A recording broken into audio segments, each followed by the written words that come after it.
Hey, hey, hey! Hello, everybody. I hope the audio is good, and I hope the video is good. It's me. I'm here. I'm playing a Motorsports Games product. Although they are very, very careful not to show the Motorsports Games logo. I haven't even seen the words Motorsports and Games back to back here. But this is Le Mans Ultimate. This is a game that many, many, many of us have looked forward to for a very long time. Even kind of looking at, and thinking about the fact that, yeah, Motorsports Games is the publisher of this. But Studio 397, which is kind of the steward of R Factor, is actually in charge of this game. I've played it a little bit. I actually was originally planning on this video going out at noon, as the chat is making me very, very aware of, but this is very much a racing sim. It's, I'll just come out right out and say it's not necessarily a game. And so, with the sim elements of this game, it's very finicky. There's a lot of stuff that you have to set up and get feeling right to you for it to be the right experience. Because my initial impression of this game was taking the Glickenhaus to Sebring, and through a variety of reasons, that was very, very difficult to get an impression of the game, because there's some really cool things which I really appreciate about this game, at least in the time that I've played it. And one of the very, very important things that I think they get right is that the car performance is actually extremely realistic. And so if you jump into a bad car, or a car that doesn't perform very well at a certain track, it's, if it didn't perform well there in real life, it's not going to perform well in the game. And so when I took the Glickenhaus to Sebring, I had a lot of trouble with the bumps. I had a lot of trouble with keeping heat in the tires. It was a disaster. But then I said, okay, well, let me change some settings, which I did, and I started getting the car feeling a little bit better. But then I went to Monza, and I got in the Cadillac. And all of a sudden, the pace was there. It was a lot easier to drive the car and drive it fast. And I think that just comes down to the fact that this game takes into account that some cars are better than others. So I think that's a really, really neat part of this game. So let's look into some of this stuff, because I want to go through some of the content first. Now, this is an early access game. I spent 35 United States dollary dues on this thing.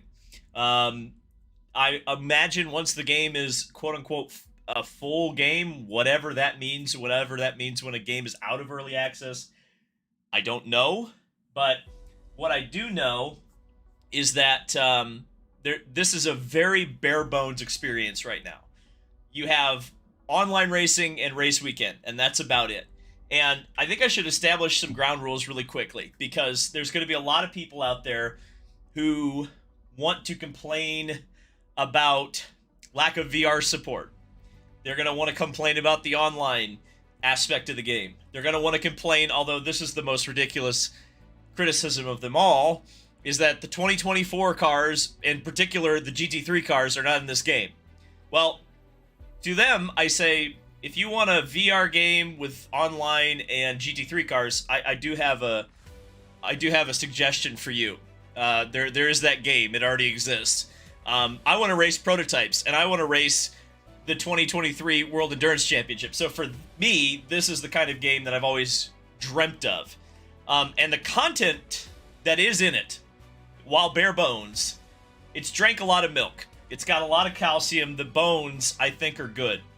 So you can only really do a race weekend. You can't even do, which kind of surprised me, you can't even do like a test day. If you want to try out a car, you have to jump out on a race weekend with 30 plus other cars out on the racetrack, which is definitely throwing you into the deep end. That's for sure. This is really neat. I love the fact that they have all of the circuits and all of the cars and all of the liveries from the 2023 World Endurance Championship. And kind of like, I don't even want to say low key, like high key.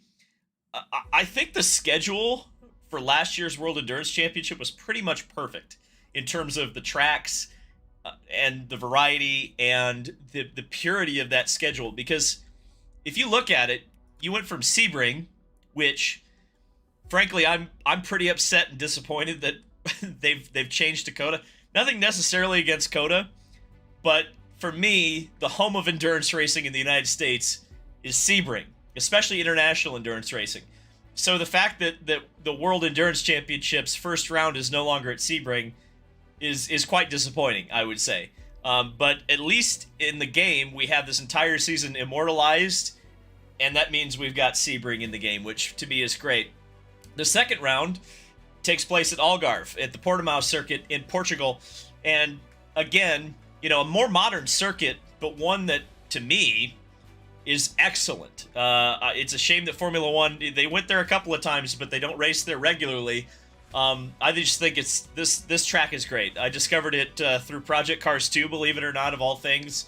And I've really kind of fallen in love with it. Of course, kind of the prelude, the precursor to Le Mans, the Spa-Francorchamps circuit in Belgium. What else can you say about Spa? You think about a first 3 races of your championship, pretty much doesn't get better than that. Then, of course, the granddaddy of them all, Le Mans, France, the 24 hours of Le Mans. Beautiful circuit. I haven't tried this one yet, but I'm sure we'll try it throughout the stream. Monza is going to be the first place we go because, to me, this is another kind of going along with Sebring. I'm very, very disappointed that Monza is not on the calendar for the World Endurance Championship this year. Extremely disappointed. I hope it's only a one-year thing, because to me, Monza is kind of, again, I'm an American. Like, I'll freely admit it. Like, I like high-speed circuits, and Monza is kind of like the oval of Formula One and the oval of the World Endurance Championship. So for me, a track with, speeds in excess of 200 miles an hour, kind of the drafting battles, the high speeds, I just love it. Big fan of Monza. Fuji Speedway, the first 2 sectors are pretty good. The third one sucks. They kind of hurt this track quite a bit, but Fuji definitely still a cool Japanese track, and I have some nostalgia for it from Gran Turismo. And then what I would probably call the weakest track on the calendar, and it's really not necessarily a slam on Bahrain. It's just that, the rest of the calendar is so strong that Bahrain kind of gets shoved to the back. But I think this is still a fine track, and I'm kind of interested to see how sports cars race around it. This is certainly a race, and I should mention as well that it's kind of hard to watch the World Endurance Championship if you're an American. A company called Discovery, the Discovery Network, has the rights to this, and then they put it on the Motor Trend Network, which hardly anyone gets, and it's a mess to try to watch these races. And so not only do you have to contend with like time barriers or scheduling barriers, but then a lot of times the races aren't even on TV. So I haven't even seen a lot of laps of World Endurance Championship around Bahrain, but I'm certain it's a little bit of fun because you've got the straightaways kind of similar to Monza in that way. So we'll go to Monza for the first one. I'm trying to get my live chat to work on my phone. It's not really working, which is frustrating. I don't know why it's... here we go. I can look at the chat now. I hope it's not poop, says Evelyn Rose Blue. Thank you. Motor Trend Plus is truly a mess. Yeah, I would agree with that. I actually, if you go back and watch my Sebring 2022 coverage, I actually covered the introduction of the Garage 56 car, and I got to talk to Pierre Fillon, who is the head of the ACO, and also John Doonan, who's the head of IMSA. And I actually asked Doonan straight up. I was like, can we get a better TV deal for the World Endurance Championship and especially the 24 hours of Le Mans? Because I looked at it like, that NASCAR is going to really bring a lot of people into the sport. And, I think he agreed with me, but he didn't necessarily say it. So, yeah. Now we finally got my chat working, so I can actually see it on my phone, which is nice. We need to bring back the Speed Network. I would agree, but even the Speed Network didn't cover the World Endurance Championship races, so... So we'll go through the car list real quick. We'll start with GTE Am, which some people are upset for some God knows what reason. People are upset that GTE is in this game and not GT3. I don't get it. I don't understand it. To me, GTE cars are really, really cool. They've always been cool, and this was the last season for GTE. So from my perspective, I'm fine with them being in the game. But this is really where it's cool. I mean, you've got every livery from every race. So you've got the World Endurance Championship livery for D-Station Racing, and you've also got the Le Mans livery. You've got the Le Mans exclusive cars that only ran one race. You've got Northwest AMR, which started the season but didn't finish it. You've got both liveries of the ORT car, actually 3 liveries for that car. Again, the TF Sport Pescarolo French blue car, which I thought was one of the best looking cars at Le Mans last year. You've got the Heart of Racing car, which took over when Paul Dalla had to step out and away from the car. And then you've got the Heart of Racing again. The Corvette, which won the championship and the 24 Hours of Le Mans, with Ben Keating kind of heading the charge there. And then you've got the Ferraris, of course, just a copious amounts of Ferraris in this game. And we'll definitely check out the GT cars. This one, I think, almost got upside down during the 24 Hours of Le Mans. The car guy, I kind of made the joke when I covered Sebring that they were going to get a call from the mouse. I loved this livery at Le Mans. This was probably my favorite looking Ferrari. And then we get to all the German engineering here with the Porsches.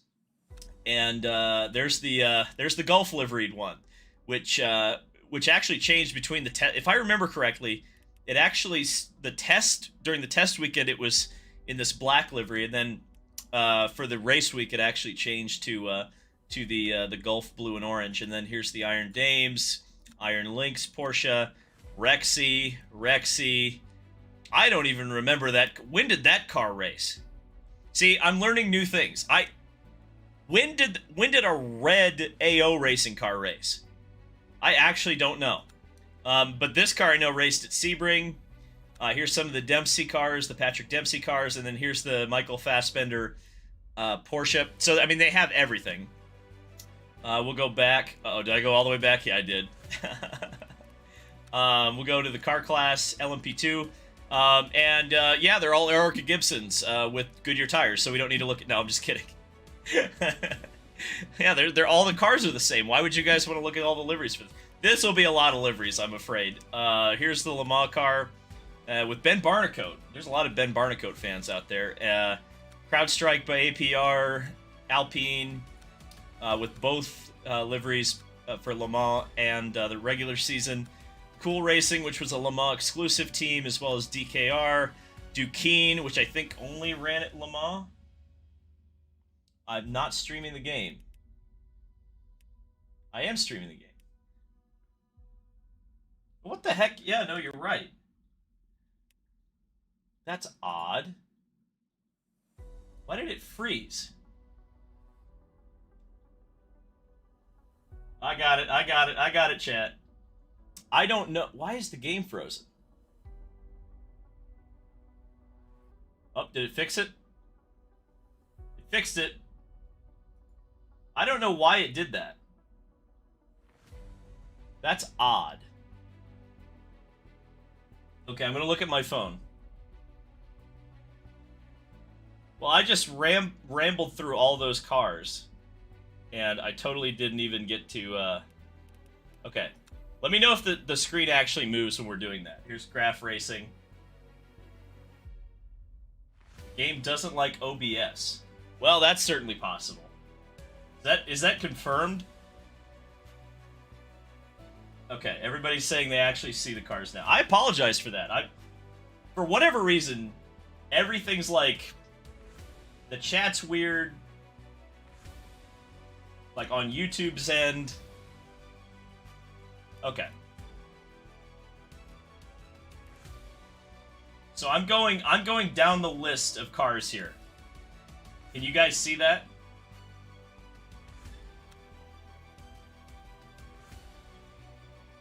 So I'm looking at the Inter Europol competition car from the World Endurance Championship. Zeta is telling me that Jimmy Broadbent is having the same issue. Interesting. It's just frozen.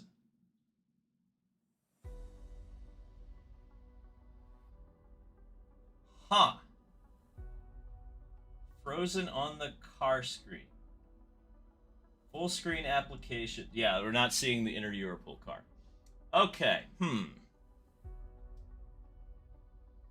only see the mouth move. Yeah. Yeah. Okay. Let me think. How can we fix this? Can I run it in windowed mode? That's the only thing I can think of. I could just capture the entire screen. Hold on, let me back out of this thing real quick.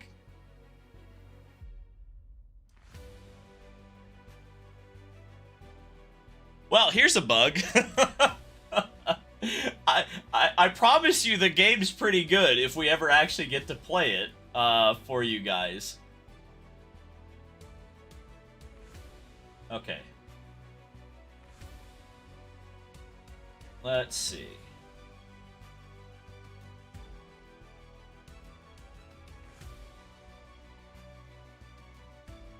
How is that? Can you guys see it? I think you guys should be able to see it. Alright, let me know. So I'm moving things around. We're looking at the inner Europol car. Are we good? Can you... I'm going to move. We're going to the inner Europol car for... Oh, did I get rid of my... No, we're still good. Okay. Okay. We're moving. And we're moving to Joda. We're looking at the Joda LMP2. Okay, it works now. All right. We did it. Thank you, chat. All right. So, am I going to go through the entire... Yeah, we'll look at all the cars again. We'll look at all the cars again. We'll just say that's a mulligan. We'll go to GTE, and we'll start there. So, okay. And for some reason now my chat's working. So, thank you guys. Thank you guys. Bless up. So here's D Station. We'll go through this fairly quickly. Because I already kind of ran through the history of a lot of these cars. But I really think it's I love this car. I will say it again, although I said it before. Love that car. Heart of Racing. An IMSA team which took over halfway through the season. The Corvette. Ferraris. You can see the game, but not you. God bless America. Why am I not on there? Hold on.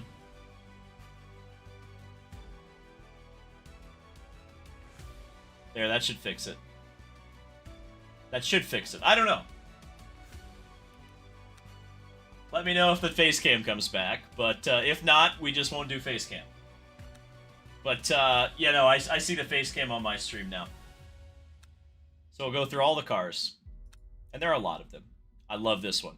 This was the car I was talking about, the Panos car, which I think is like some mobile cat game, which they claimed on Radio Le Mans had like 1 billion downloads. It's a little sus. A little sus. Yeah, I don't know why the face cam keeps going away. Oh, well. The face cam doesn't matter. You don't need to see my face. As long as you can hear me and as long as you can see the game, that's the most important thing. And you can see my cursor. So this was the car I was referring to when I was like, when did that run? I have no idea. I have no idea when that ran.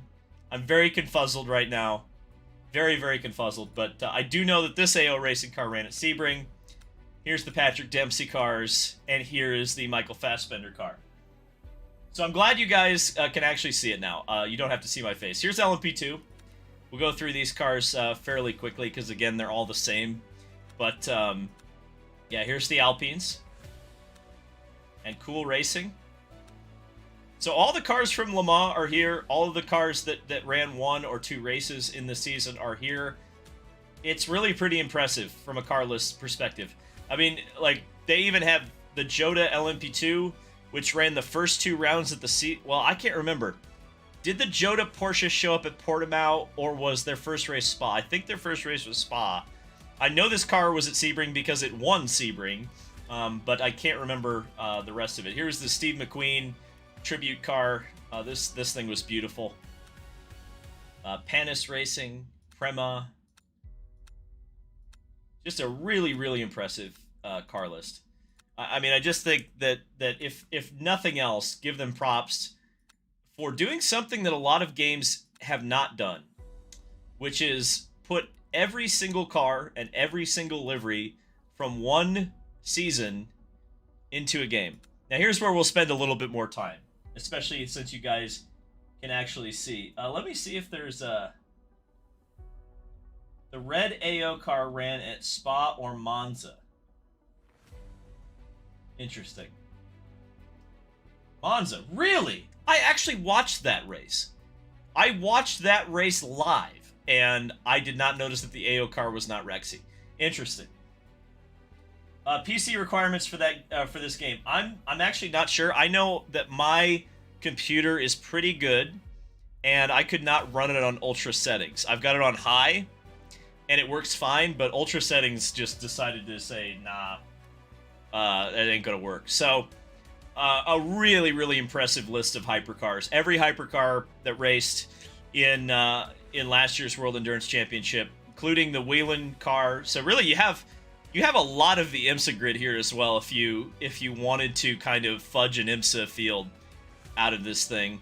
So you've got the Whelen car, you've got the regular season Cadillac, you've got the Le Mans full season Cadillac, you've got the number 3 car from Le Mans, you've got the number 3 car from Spa, you've got the regular season Ferrari, you've got the Le Mans Ferrari in both versions. You have the Glickenhaus, which ran only at Le Mans, which is that right? Was the 708 car the one that was the art car? Interesting. I totally forgot that. And then there's the regular season 708 car, and then the 709, which was the Le Mans exclusive number, the only time that the two Glicks ran the entire year. And of course, the 708 dropped out after Monza. Then you've got the Peugeot was cool as it was. You might notice that I am wearing my Peugeot shirt. But this livery, just unbelievable. Beautiful, beautiful car. I didn't hate the gray. I have a Lego set of it.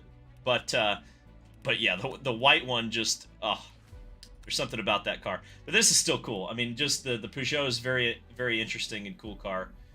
And there's actually 3 distinct liveries. Oh, yeah, that makes sense, because the white one finished out the season, and therefore it needs the DHL livery. And then this one started the season. So lots of Peugeots if you like them. There's the Hertz Joda car, the Tom Brady mobile. Here's all the Penske Porsches. There's quite a few of them, as you can imagine.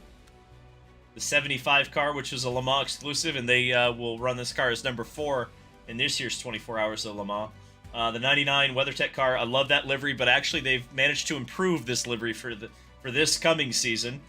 Here's a livery that will take a step back in 2024. Why they decided to only paint the Toyota black this year, I have no idea, but yeah, lots of different Toyota liveries. I don't have the time or patience. I guess one of them has flowers on it. One of them does not have flowers on it.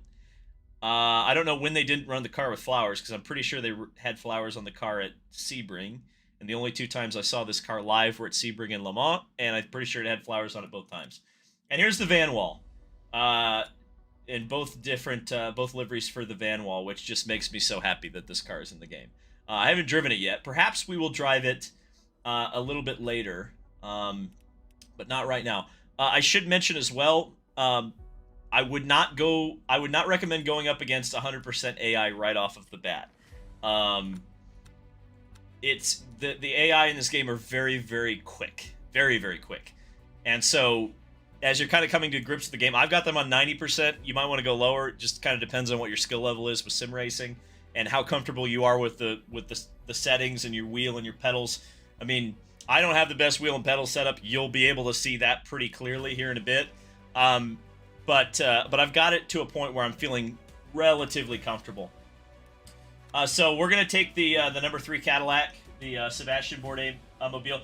No, there is not the Garage 56 car in this game, which I hope that's coming. I really hope that's coming. It's the only car. Jimmy Broadbent's game is broken. Oh, I'm sorry, Jimmy. Rip Jimmy. I actually don't... I wonder if Jimmy's having... Because there were some people talking in the chat how Jimmy was kind of having the same problems that I was having with recording it. But I guess we'll find out. At least from what I've played, I haven't noticed anything being particularly broken yet.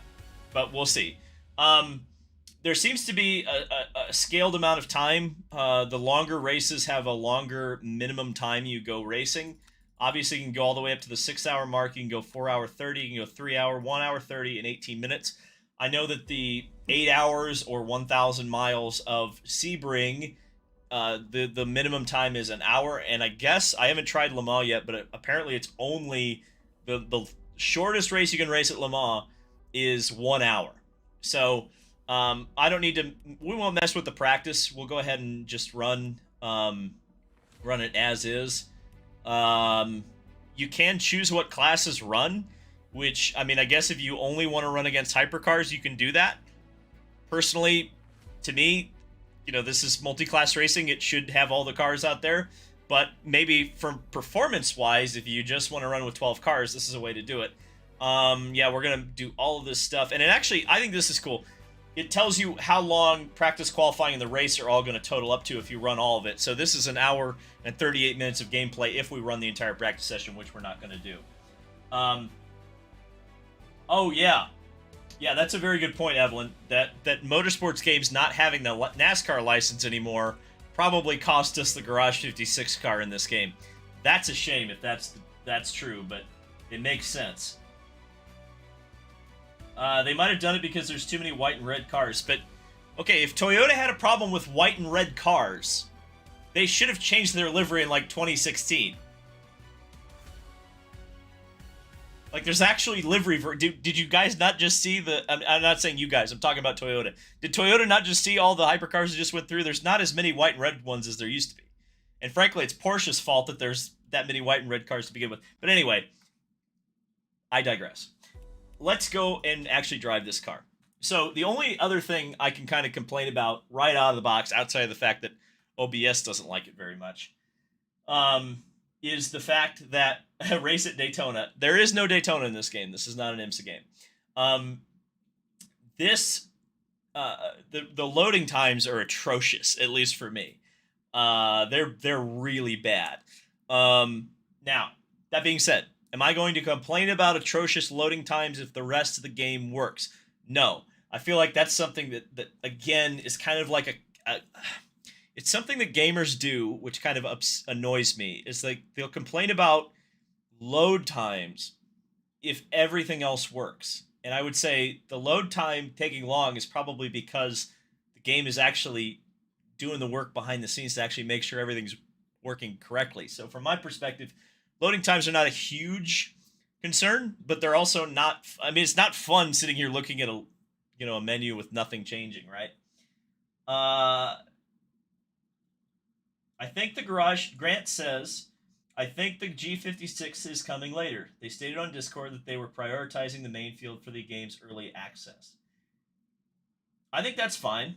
I think that's acceptable. I mean, they even teased on Twitter that they were going to put the bus out, the tour bus out at Fuji during the practice session, which I think would be freaking cool if they do that. The other thing I will say about this is that I think you can separate Studio 397 from Motorsports Games. I think Studio 397 pretty clearly cares about this, and there's a lot of detail that you'll notice that shows that they care. Now, one thing I noticed, well, what's interesting, because the last time I did this race, the 708 Glickenhaus did not show up. Do we have all the hypercars here? Yeah, we do. I don't know why. There was a hypercar that just didn't show up, and it was the Glickenhaus, which, I mean, like, fair. That happened in real life. Not at Monza, but it certainly, that was an unreliable car in terms of showing up. But yeah, it seems we have the whole field. So this is the accurate field for the World Endurance Championship at Monza this year, which, again, just makes me so happy. I mean, that just... Because I'm the kind of person who will get on Assetto Corsa, download every single car and every single livery for a specific race, and then spend hours tirelessly putting the cars together in the right grid order and do it. And this game just does it for me. Oh, be still my heart. I love that. So you have live timing here. Obviously, there's tire choice, which is indicated, as well as the classes. I mean, really kind of clean menus. I like those quite a bit. We're definitely putting softs on because I can't drive. And here's what's kind of cool. You can just watch. I don't know why we're on the cockpit view, but yeah, you can just watch your opponents. So we're watching the van wall right now. I don't know how to change the camera, and we'll figure that out later. Let's actually get out on the racetrack and drive. Yeah. Yeah, the Circuit Safari driving on the racetrack. Where do we buy this? You buy it on Steam. So the only thing I will say is, like, you can bully me for the pedals. The pedals are terrible. Like, look at my gas pedal. I think there's dust in it. I tried to get the dust out, but yeah, it's kind of goofy. Now, hey, guess what? It does the thing. Van wall missing logo. I don't know what logo it's missing. Let me know in the chat. I'll try to look at it as I'm driving around, but let me know if the game volume is good with my voice. I can adjust that, obviously.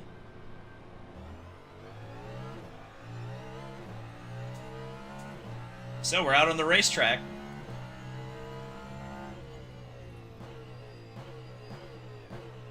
So tire temp is extremely important in this game. And I've been told at Le Mans you actually get the tire warmers. But obviously, from an accuracy standpoint, the rest of the calendar, you had to figure that out on your own without tire warmers. And see, there you go. That's cold tires. But warming the tires up is one of the biggest keys to this game that I'm already being able to figure out. The tire model's, for me, really, really good. Very, very accurate. Punishing, but very, very accurate. So, depending on the car, depending on the track conditions, it'll take you 1 to 2 laps to actually get the tires up to a decent temperature. And while the tires are cold, you have to be very, very careful not to flat spot the tires by locking up the brakes too much or overdriving the car. Because if you do that, you're going to have a bad time. Okay, I was looking at the chat. I shouldn't do that. I'll run a few hot laps and then we'll look at the chat here. So I'm not driving very well and almost locked the tire up again.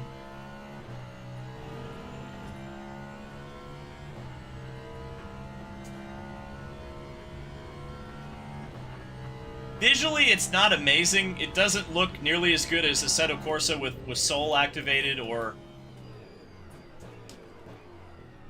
Damn, I was trying to brake where the LMP2 car was braking out of the pits. That was terrible. Terrible driving. It doesn't look as good as Automobilista 2, but I think the visuals are more than acceptable. Again, it's a sim, so from my perspective, if the physics are right and it looks just enough... Like, what? Good lord, I cannot make that chicane worth a damn. Oh, it didn't even give me a track... Oh, did it give me a track limits? Yeah, it did.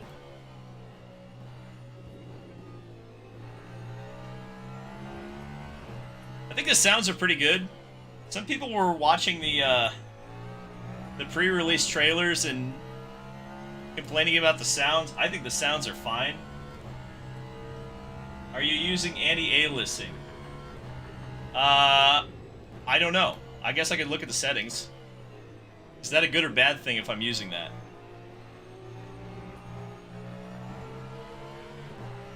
I don't know a lot about, like, I'm not a computer person. Yeah. It's about Matt Faust. It is about, I believe, after taxes, it was $35 for me. Good lord, my front tire's getting cooked going into the Parabolica there. Time 1:39.53. I might have to bump the AI up a little bit. I think I was... I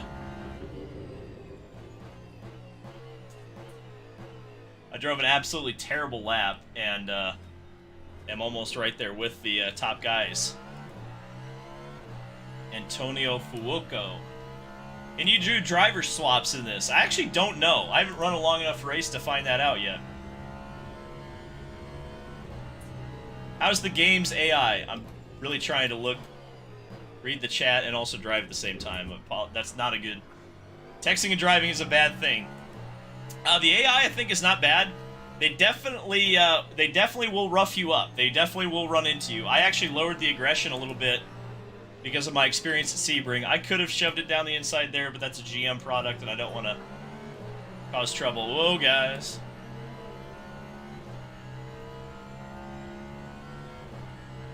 The AI has a lot of pace. The AI has a lot of pace. They will give you a good race from a pace perspective.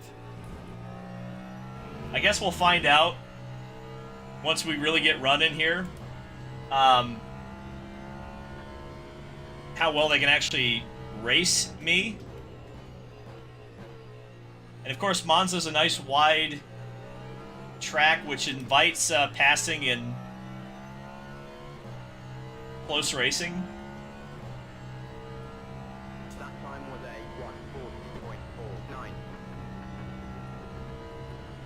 So I think this will give us a good indication of what this game is capable of from a racing perspective, but wow, that was poor. The low corner speed, the really low speed corners are difficult for me to understand in this game. I don't know why. The turn-in just kind of feels weird. See?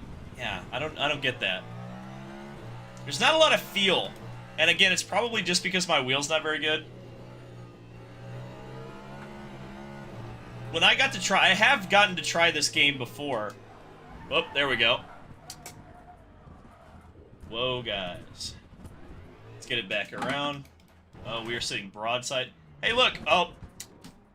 Thanks, bro. Ferrari GT moment. Did get to try this game at Le Mans this year, and I got to drive it with a direct drive wheel. So, yeah. Let's see if that was my fault, because I was sitting broadside in the racetrack. Did I drive into him? Oh, I definitely drove into him. Okay. No, that was definitely my fault. Yeah, everyone's asking about Daytona. I mean, I think pretty much you've got the same chance of getting Daytona as getting GT3 cars like day one. So, I'm going to take a quick break, but what I'm going to do is show you guys. Let's, all right, chat, what car do you want to see go around the racetrack? That was an LMP3 move. Because, I mean, you can hear the sound, and I'll shut up for a little while, and you guys can just see the cars going around the track. But this sounds like a WEC race. It really does.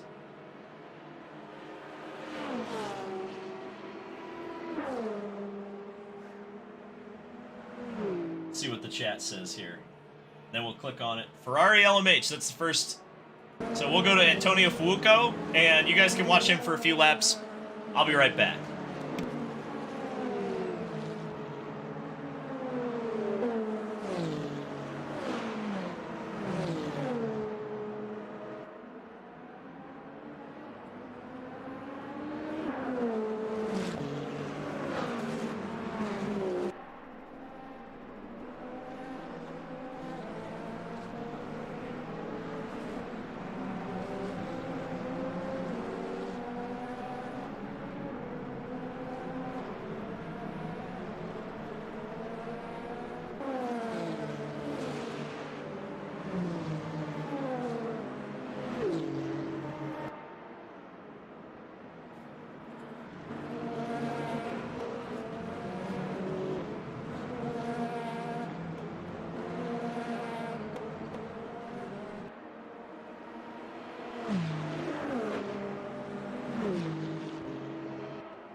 Okay, I'm back. I hope you guys enjoyed the little bit of look at the replay cameras and, frankly, the sound. I mean, the sound is pretty much perfect.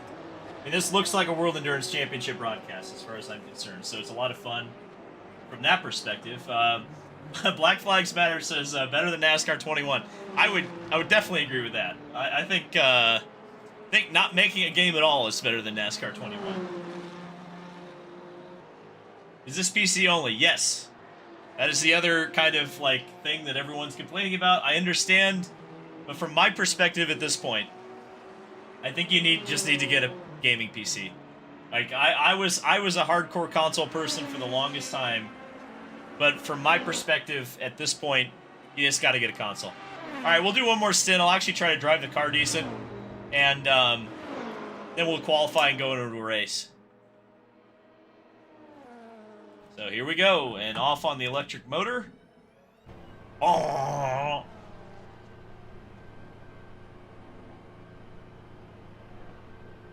There's a lot you can tweak on the setup.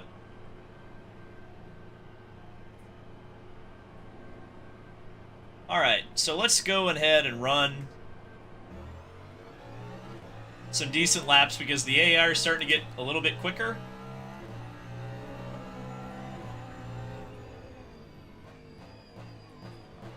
Remember cold tires, David? Remember cold tires?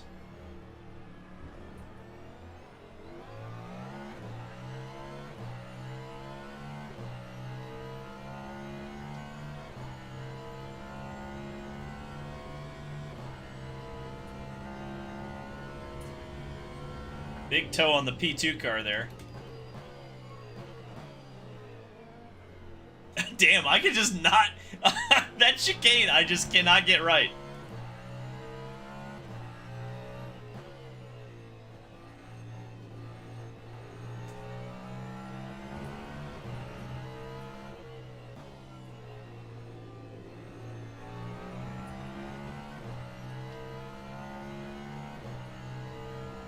And it's really cool that not only do you have a running order for your class, but you also have a relative distance between yourself and the other cars around you on track. So if you're in a lower class, you'll know when the hypercars are bearing down on you because you'll be able to see it on your relative there. So you can see I've got Alessandro Perguidi behind me in the Ferrari. He shouldn't be a problem. I hope I have the pace to not get lapped by the Ferrari in practice, but, you know. We'll see. Can we get behind the United Autosports LMP2 car here? I'll try my best not to punt him as much as I want to. So here we go, down the main straightaway at Monza. Getting up into 7th gear. And we'll brake early. I found in this game, braking early and often is the best way to do it. And you saw I still grabbed the tire there. And it kind of screwed up my entry, and it screwed up my exit.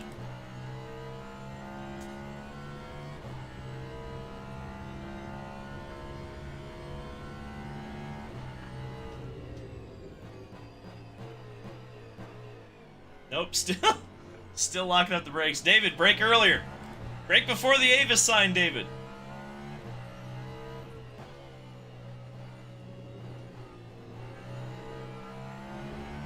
I am being a wuss in the Lesmo corners. I will just admit that right now. Alright, let's try to get around the Ferrari GT car before we get to the Ascari chicane.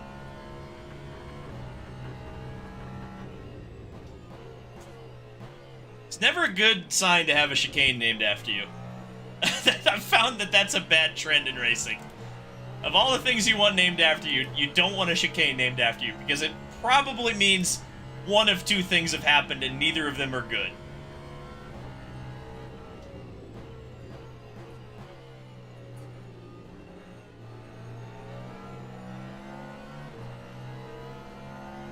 There's the other United Autosports LMP2 car, who wisely gets over for me.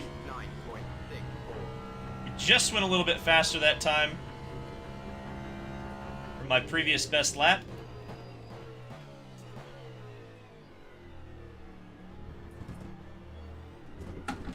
Oh, that's a curb. I thought I got hit. See, I cut it too close that time. Interesting. Okay, let's... they really don't want you to cut that. I almost hit the Ferrari because I'm looking at the chat. Okay, we'll go back. Hello, Ferrari. I just saw you a lap or two ago.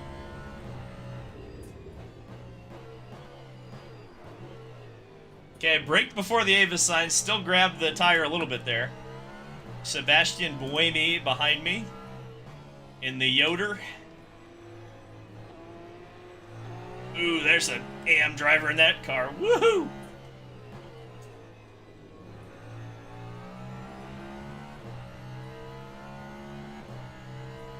Okay, at least we're faster than the Glickenhaus, though.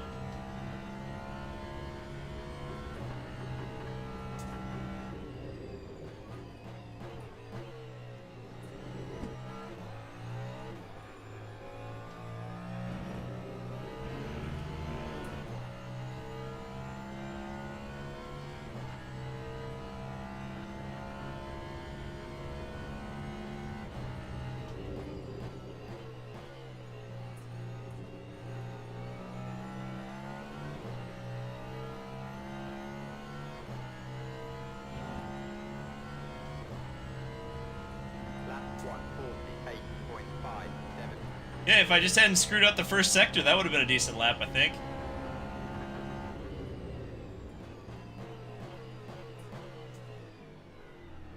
LMP2 car be like, I'm gonna pass a LMDH car. Okay. You're not doing that. It's a nice try, buddy. I appreciate the thought. Okay, before the Ava sign. Nope, still didn't work. Damn. Okay, we'll just wait. We'll try not to be an LMP3 driver this time. Wait for the Alpine. Oh, good lord. Help me out here, marshals. Okay, there we go. And in the gravel.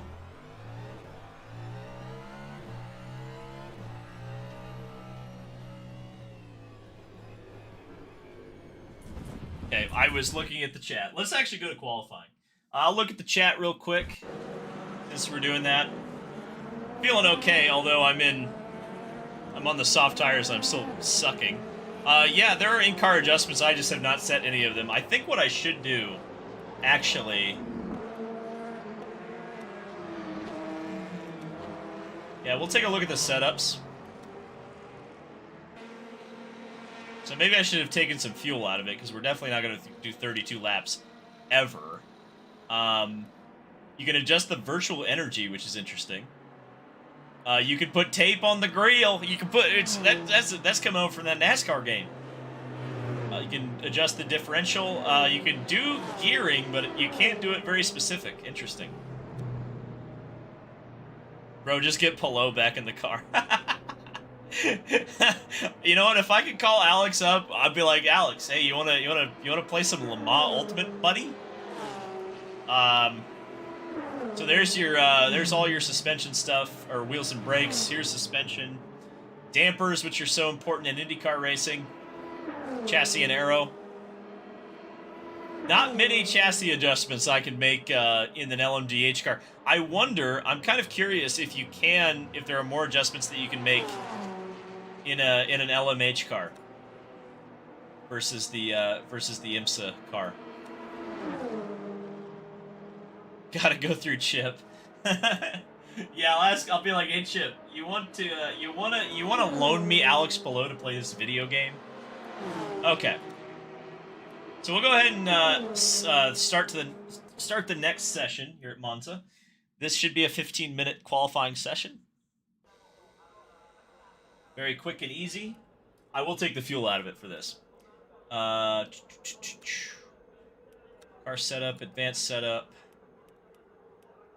I think it's in powertrain. Yes, it is.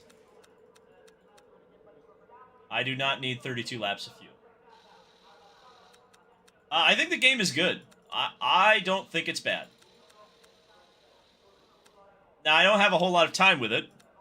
Like, it came out 8 hours ago, and I've played about an hour and a half to 2 hours, including what you're seeing right now. But yeah, I don't think it's bad.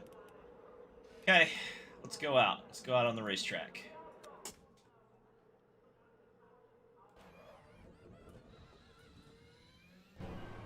Then we'll run our 18-minute race at Monza.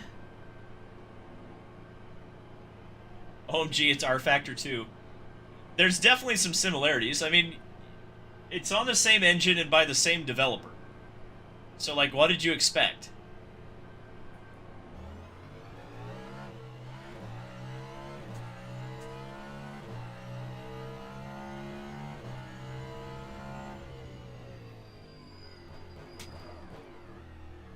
Oh, yeah, that's just great, David. Lock the brakes up right as we go out of the pits in a qualifying session. Actually, we have 20 minutes in qualifying. My mistake. Yeah, you can see my great pedals are just...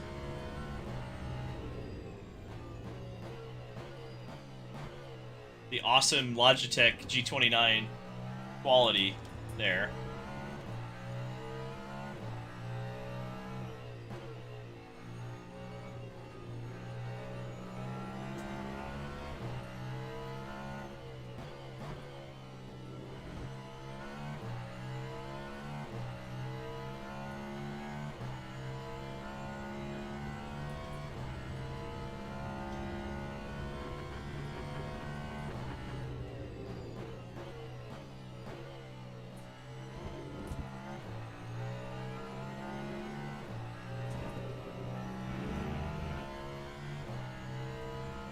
I mean, it works. That is a success, if it just simply works.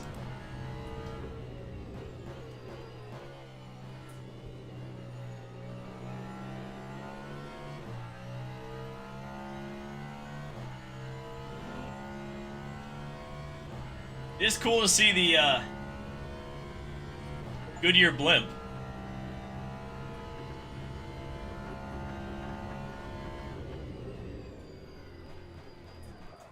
Why is it telling me to go in the pits? What the F is going on here? I'm very confused. I did not touch anything. Crew is ready for a we're not taking a pit stop. It's qualifying, dude. I don't know how to tell it to stop doing that.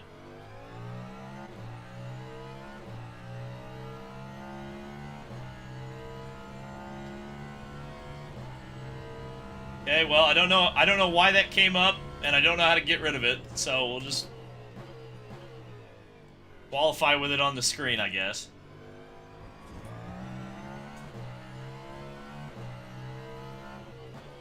Brother, we got 17 laps until we're empty. I don't know what you're waffling about here. Oh, God. Good thing I didn't put the damage on, huh? That second Lesmo's deceptive, isn't it? Maybe I've driven too much around the 90s version in Automobilista.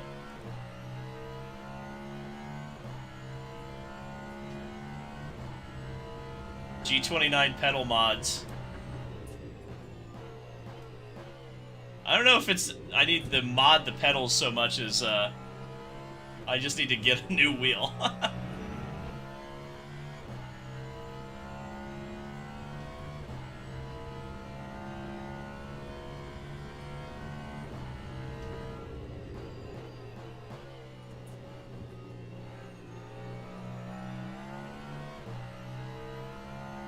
I have no idea why it thinks I need to pit, but we're just gonna go. Lap 155.03. Well, I appreciate that they counted my lap that I spun out.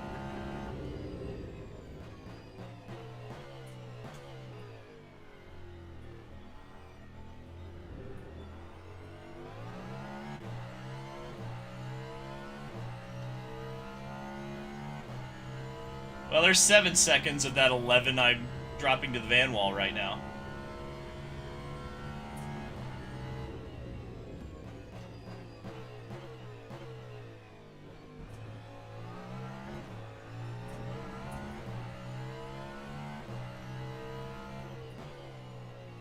Down to third gear.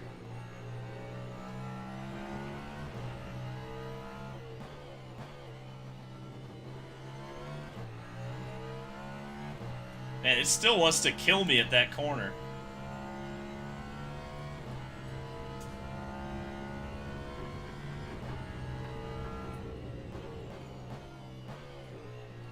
I also can't tell. I don't think there's any traffic out here for qualifying.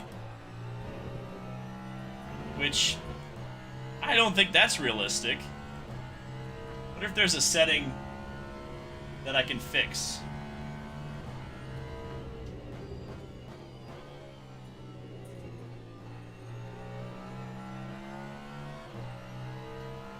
Well, we went purple in Sector 2. And I'm actually so far up on my lap that it stopped counting that. Oh yeah, P1 and not even close. 7/10 over Mike Conway there.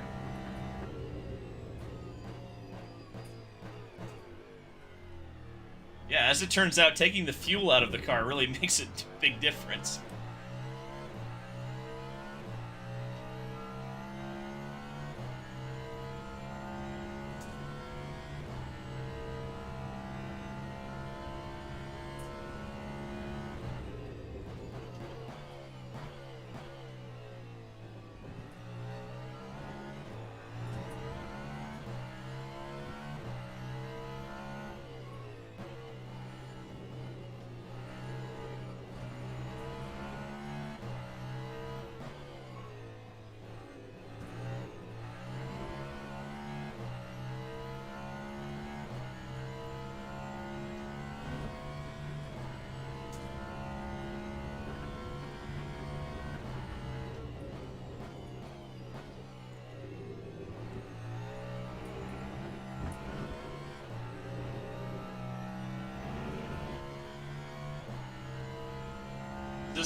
This is live, Omar.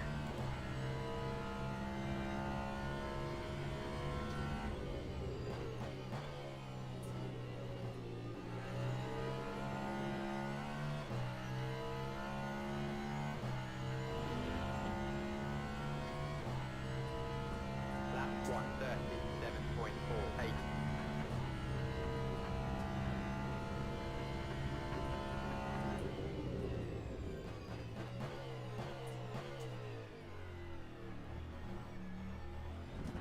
Oh, there's a curb. Ha! Eduardo Freitas did not like me. Think you have to turn traffic on. Oh, ha! I should stop reading the chat. You have to turn traffic on in qualifying. Okay. Well, that would make it more realistic, that's for sure. Yeah, so each car is just essentially getting a single car qualifying run, which is interesting. Yeah, I'll have to turn that on because it doesn't make very much sense that we're all running around here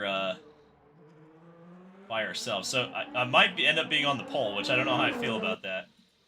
Well, there's still some cars that have yet to go out.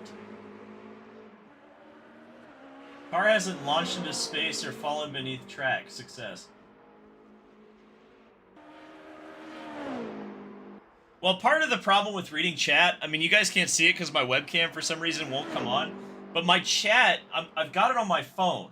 I don't like have triples. If I had triples, I could probably look out of the corner of my eye and read chat, but I have to physically like turn my head down to look at my phone, and it just ain't working. It just ain't working for me, dog.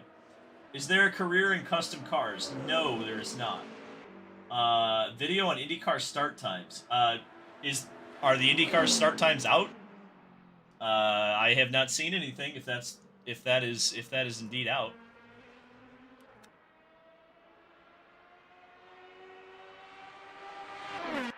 Oh, that car does sound absolutely fantastic. How does the handling compare to RF2? I haven't played a lot of RF2, to be fair. I do own it, but I just never was that interested in RF2. But I have driven it, and it does feel very similar.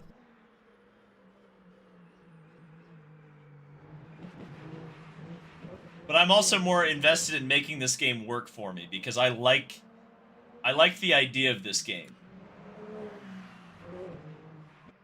So from, with RF2, it was like, the game premise itself wasn't all that interesting. Which is weird because, like, it's a modding platform, right? But, like, Assetto Corsa is, I think, a better modding platform.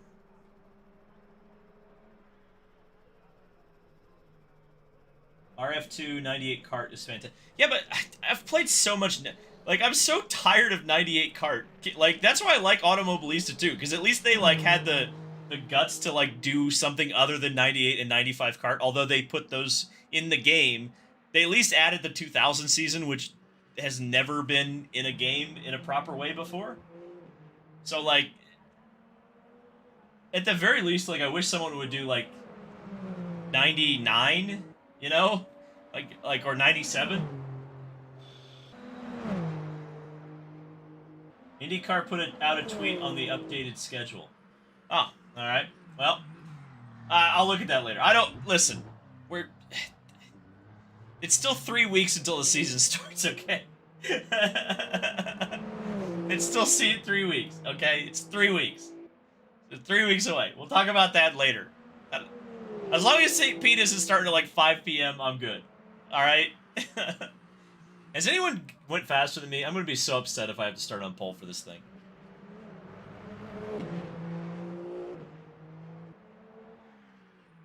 Yeah, Buemi hasn't even set a time yet. And neither has Antonio Felix da Costa. I hope these guys can go faster.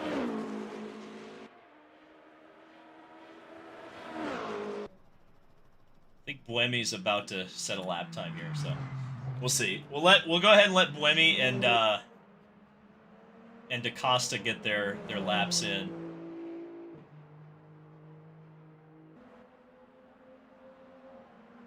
So Buemi, he's starting a lap. This is the Joda coming, the Joda Porsche.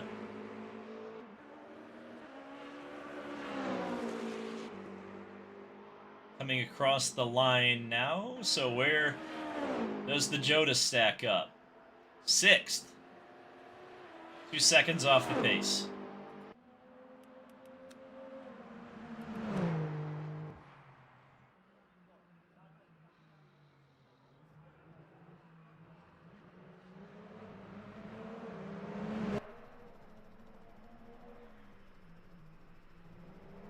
Yeah, busy.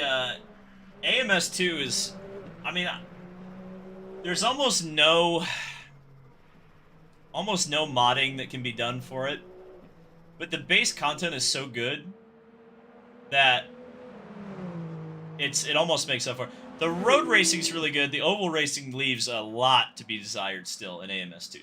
Still a lot to be desired. We get an afternoon gateway race. All right. Well, that's no, that's not good. I guess it's good from the perspective of people that are hoping to drive back to Indianapolis after the race is completed, but yeah, it's not going to be good for racing. Gateway's a track that really comes to life at night. All right, Toyota, knock me off the pole, please. Oh, Buemi, what? 2.7 seconds off? All right, we're just going to skip to the next session. We'll start on pole if we have to. If you twist my arm, we'll start on pole. You know, I had the AI where I thought I was okay. Oh, never mind. What the heck? Interesting. So that's very interesting. When I simmed it, I'm last. Okay. Interesting. Well, it'll be exciting. We're starting behind the Glickenhaus and the Van Wall. So, all right, let's actually do some racing. And you guys get to see what a formation lap looks like, which is kind of, it's pretty neat, actually. So I'll look over at the Van Wall. Whenever the Van Wall rolls, I'll roll. The formation laps are pretty cool. I think this is another thing that they do really well in this game.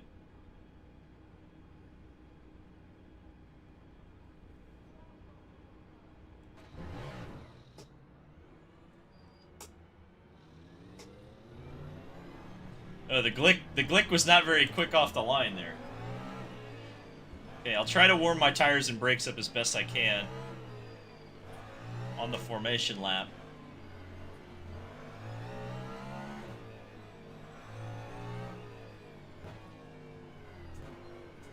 Oh, the Gateway race starts at 6 p.m.? Okay, that's a little bit better.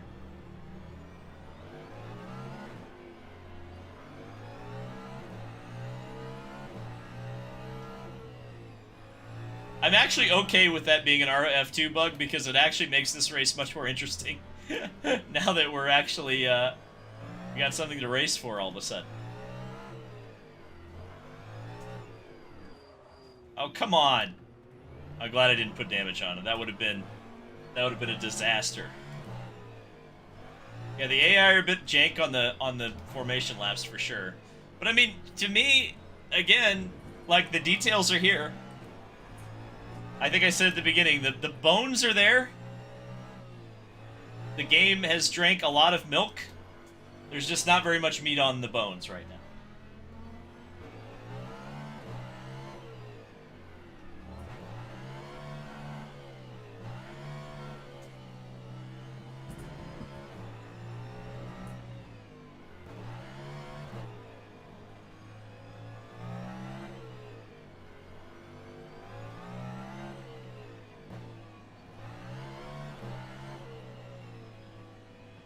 You get a little bit of weaving going on. I mean, it looks the part.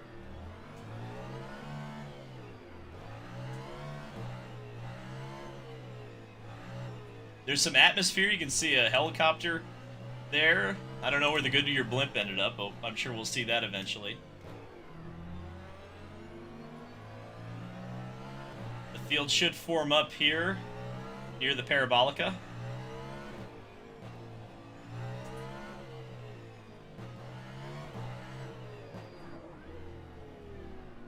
Follow Romain Dumas.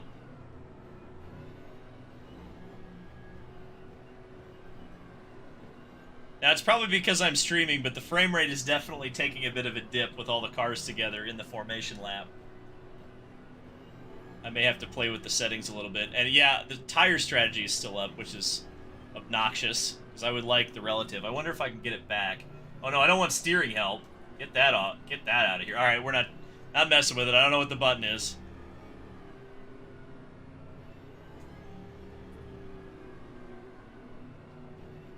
Okay, the only problem with these rolling starts that I've noticed is that they throw the green very, very late. So it's going to be a jam session down here in turn 1.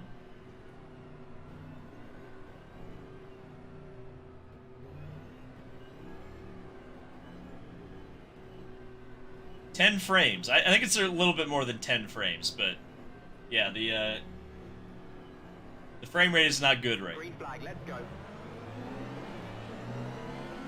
And because I was looking at the chat, I totally missed the start, but the good news is we have enough speed that we should be able to clear the P2 cars where they won't run us over going into turn 1.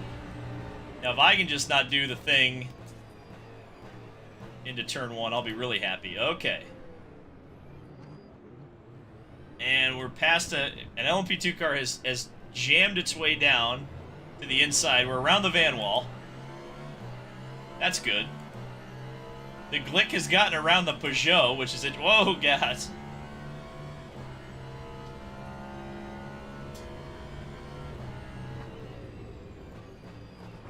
Oh! That was aggressive. That was aggressive from the Peugeot there.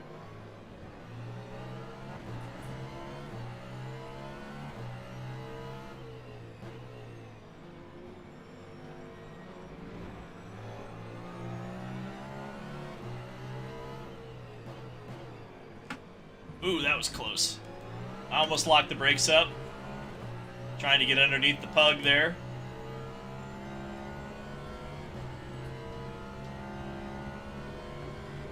Good run into Ascari.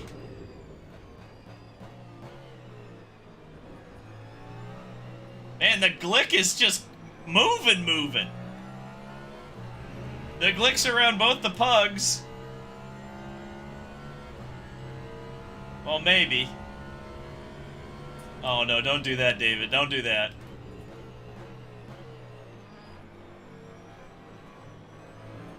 Woohoo! He stuck his nose in there and I closed the door. We made a little bit of contact. That was not very sporting of me. What are we doing? What are we doing? What? What are we doing? What on God's green earth was the Glickenhaus doing? What was he up to? Okay, well, I got passed by the pug because I'm very, very confused as to why that just happened. Oh, my lord, I almost died. I was almost skewered by the pit entry barrier at Monza. Oh, man, I sent it on the pug there.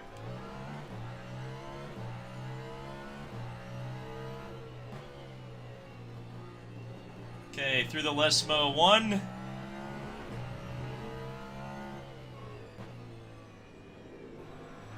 And Lesmo 2.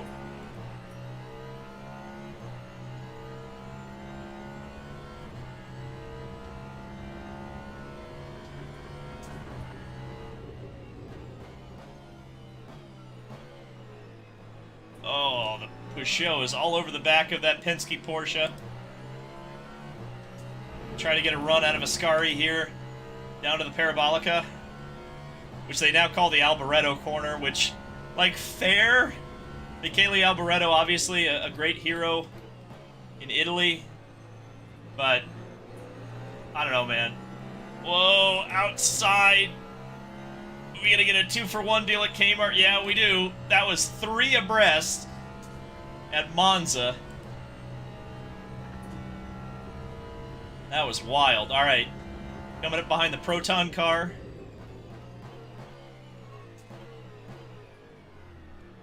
Get it all the way down into first gear. Get the corner right, David. Cross the Proton car over, maybe. Oh, oh. He's gonna be tough to pass.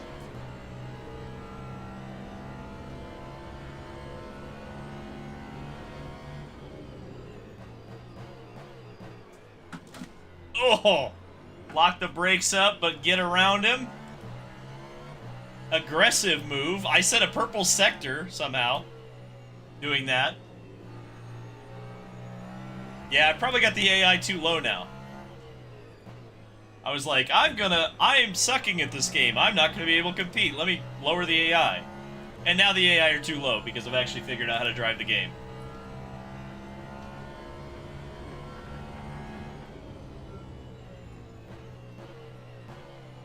Be a little bit nice to the Cadillac, my teammate.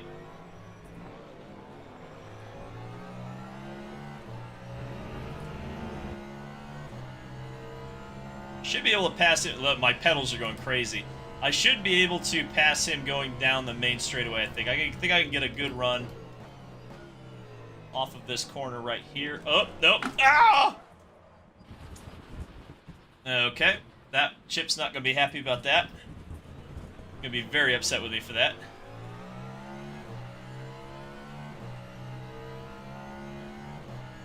Good time to refresh the chat, though.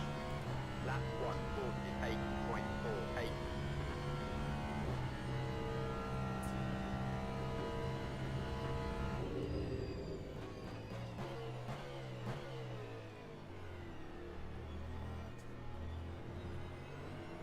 Just checked in on the chat down the main straightaway there. Yeah, I understand the Glickenhaus was pitting, but that doesn't explain why he was pitting on lap 1.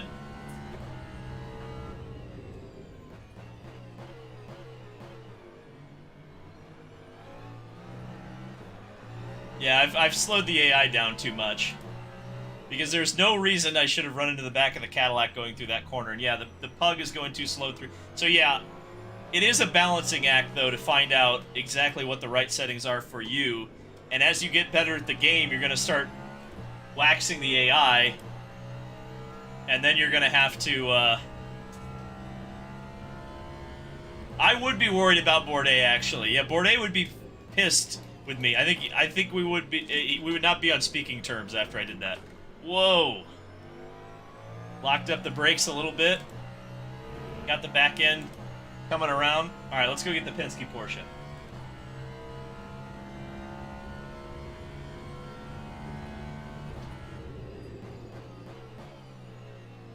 Yeah.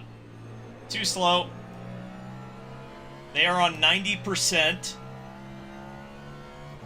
I should have probably put them on 95 or 100, but when I started playing the game, the 100% AI was too fast, but perhaps that was because I was in the Glickenhaus and I didn't know how to play the game yet. Ooh, braked a little bit too early there. Almost gave Kevin Estra there in the Penske Porsche a little bit of a thought about passing me, but thankfully he did not get around me. Jimmy Bruni is falling back through the field. Paul di Resta in the Peugeot has actually marched his way up through the field. He's actually doing a better job than me right now of recovering from qualifying.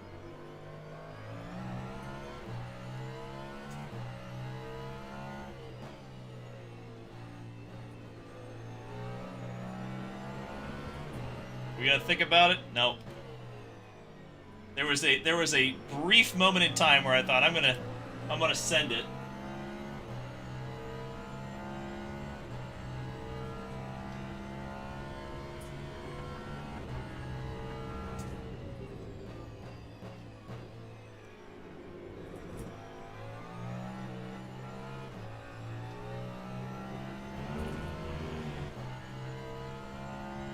Yeah, there was really no reason for the AI to pit on lap 1.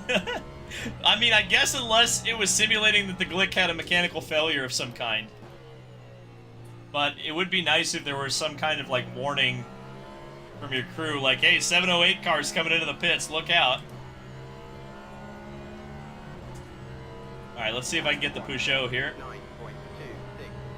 Woohoo! A little bit of side drafting going on.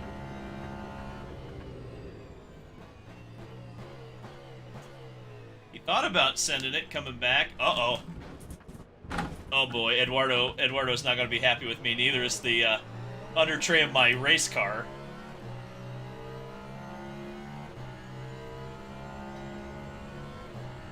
Most certainly not Sebastian Bourdais.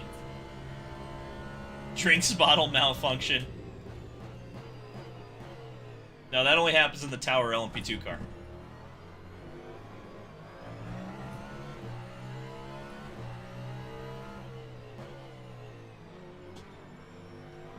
Yeah, too slow through Lesmo for sure. Alright, I think I can send it. No, I can't. Oh! Ah!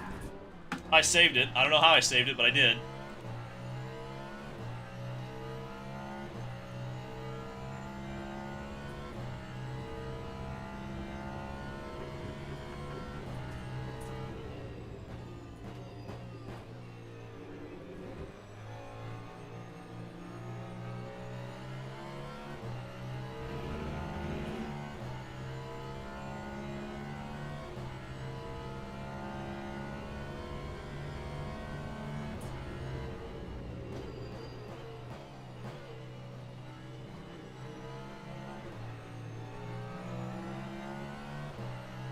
Clean pass on the 93 Peugeot. Let's see if we can go get Earl Bamber, our teammate, who we unceremoniously ran into the back of. And then it's Antonio Felix da Costa in the Jota.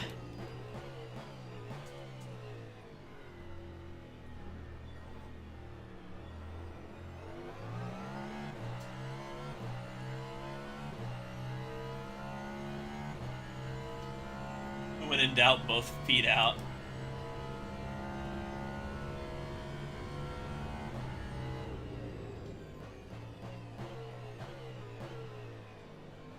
Yes, gas and brake at the same time. That works very well.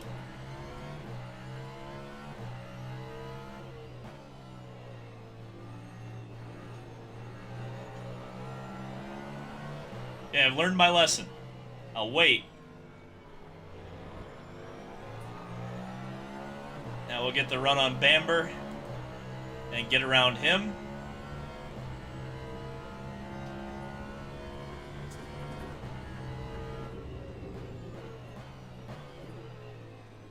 I wonder when we're going to get into the GT traffic. I'm kind of curious about that.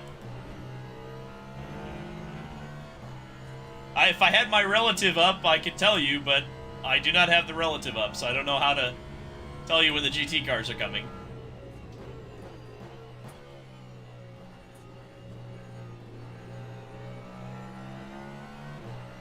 I'm literally going to set a button on my wheel to get it back. There's another pit stop happening.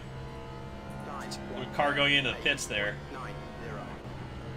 Okay, that button doesn't do anything. Ooh, Felix da Costa looking like he's not going to let me pass him going into one. The Toyota locked up the brakes there a little bit. Hit the curb hard there. I got another warning. Oh, this is risky. The AI saw me. The AI did not turn in on me there. But we are side by side with the Jota. Just got around him. Oh, how did I save that? How did I save that? I thought for sure I was about to get my track limits violation there for sure. And old Eduardo was going to tell me I had to give the position back. Alright, 5 minutes to go.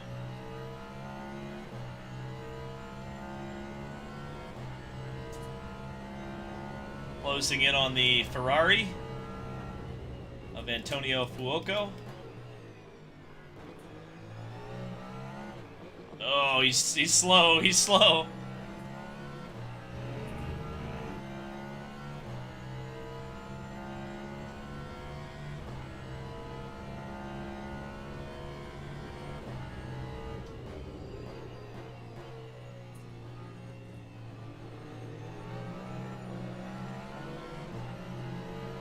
Dive to the inside. Okay, I believe there's probably, if I was a betting man, it's a Ferrari, a Toyota, and a Porsche ahead of me right now.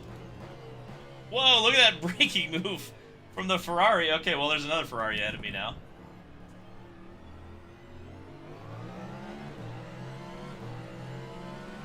Oh, we're going to go side by side. We're going to pitch him to the inside now. So we passed the Jota on the inside the last lap, and now we're passing the Ferrari to the outside. And thankfully, no AI issues there either. Oop, break that there. I knew that was going to happen eventually. We'll just give the position back.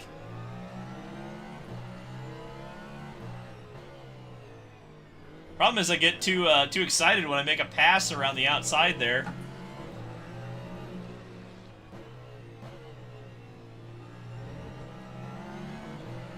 Alright, here we go.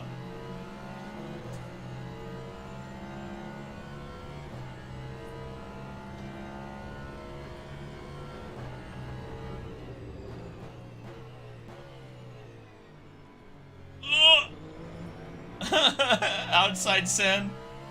Sure, why not? Ah, there's the GT traffic with 3 minutes remaining in the race.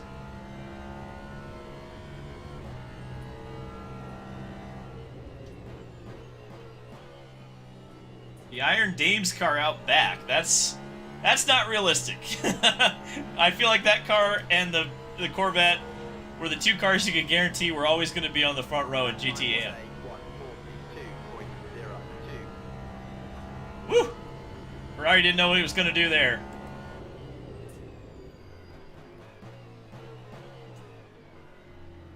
Okay, I see a Toyota, I see a Porsche, I don't see who the leader is.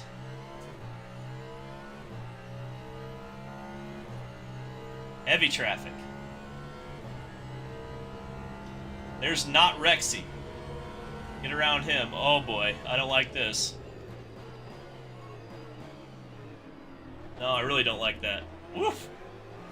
Almost got crashed by the Gulf Racing car there, or crashed into, perhaps, is a more apt thing to say. Oh boy, the Dempsey car is so slow.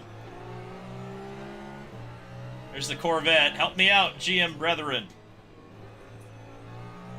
Help me out. I didn't block the Toyota quite as much as I would have liked it to. And don't block me. Thank you.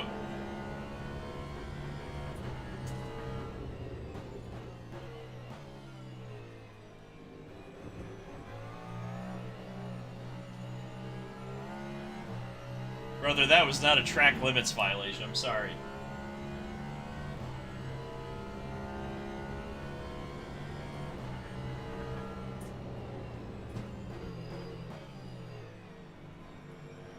Heavy traffic. Ooh. Back end got a little light there. Oh boy, we're gonna be like 4 wide here. Oh!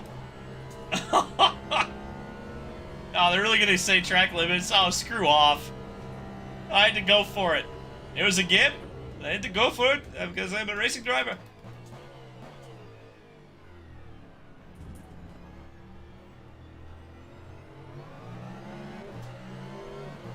Okay, Toyota side by side.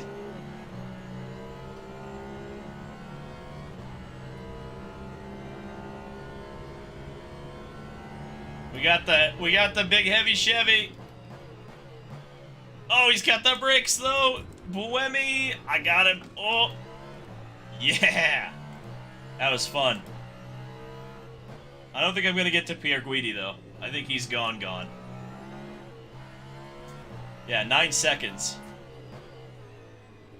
But I think I can get Dane Cameron for second. I've got got 2 corners to go potentially. I don't know if this is the last lap or not. I guess we'll find out. The timer reads 0.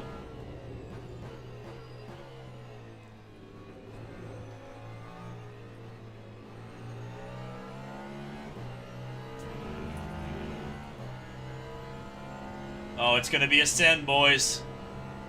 It's gonna be a send.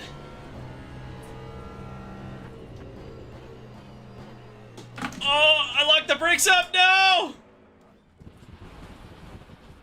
Oh, that's embarrassing. I'm fired. Chip's gonna fire me. Oh, that's tough. That's tough. Hey, we still had a top 5 car though.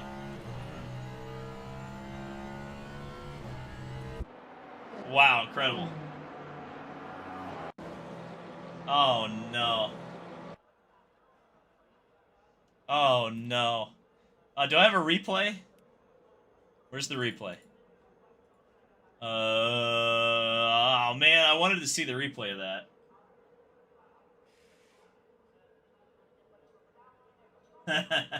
Bourdais style move. Well, I hope he's not mad at me for doing that. Yeah, we were 3 seconds ahead of the competition on race pace, so we'll have to move the AI up there. What was a P2 car doing down there? Where'd the Glick end up? Yeah, like 4 cars pitted. I don't understand that. I actually don't understand that. That's some Assetto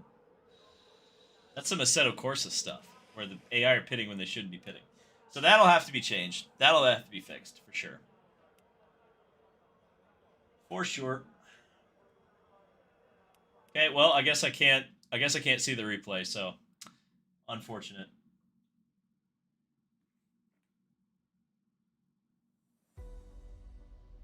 Oh, there's the Jota.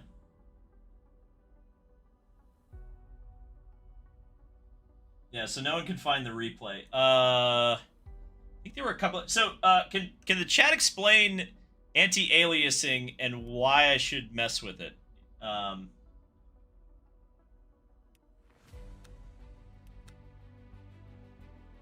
Let's see. Let's see what the graphics settings are right now. Is there anti-aliasing?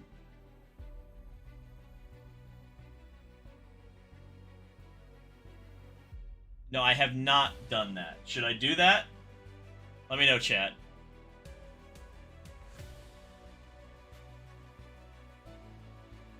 Turn off FXAA. So that's off. And MSAA up to 4 times. Where's MSAA?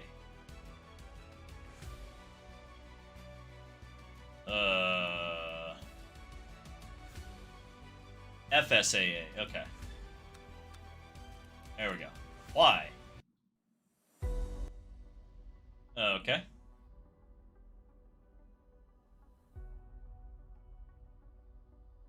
So I did something that hopefully makes the game look better. And then we're gonna mess with the AI. So this is what the AI settings were for the previous race. So very clearly, we're gonna go up to like a hundo. Should I do 100? No, we'll go 95. No, we'll go 100. We will go 100. Turn your refresh rate down to 60. It's enough and your game will run smoothly. Okay. Refresh rate. 60, really. Yeah, the webcam came back because the whole thing, like... It'll probably do it again. Hold on. So we'll turn the refresh rate down. We'll apply that. Hold on, you're going to get a jump scare. Oh.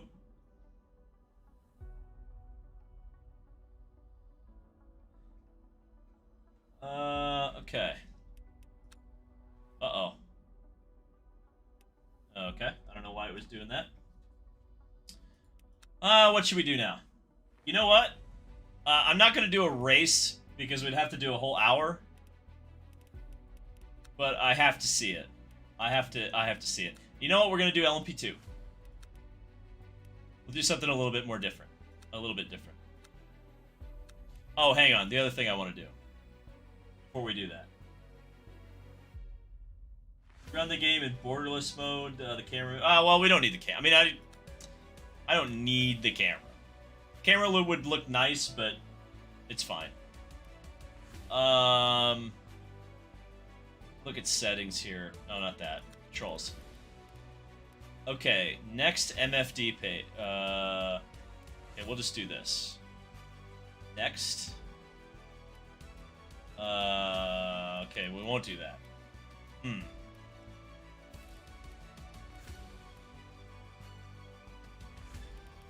No, actually, you know what? We're gonna...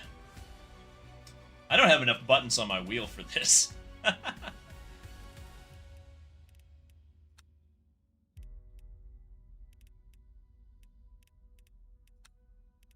I really just want my... I just want my relative up at all times.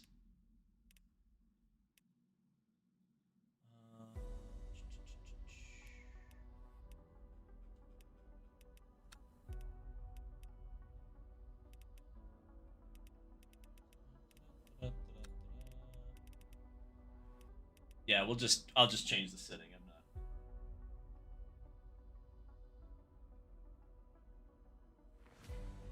not. Next MFD page, I won't worry about it. Okay. I think I should at least be able to get my relative back if it goes away for some reason. Okay, now we'll do Le Mans and we'll do LMP2.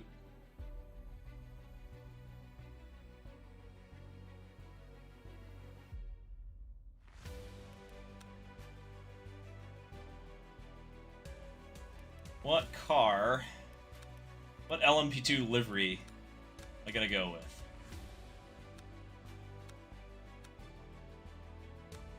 Cheddalar cars. Oh no, I know exactly what car. I gotta do the Delage. Because Delage won the Indy 500, so I think that's kind of fun. Let's see. Yeah, the lowest amount of time you can do Le Mans at is an hour and 12 minutes. But you can do a 5-minute qualifying and not get a lap in if you want. Alright, let's see if we've got the entire field here or not.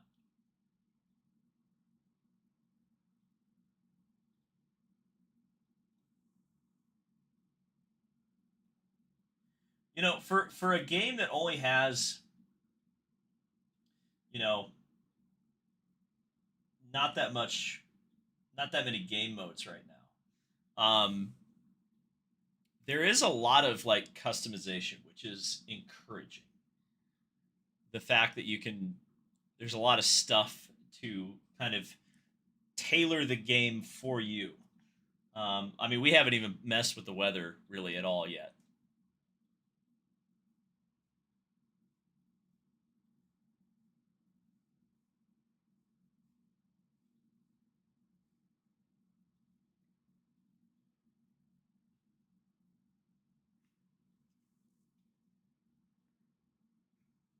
But the loading times are pretty rough. We're at 54% right now.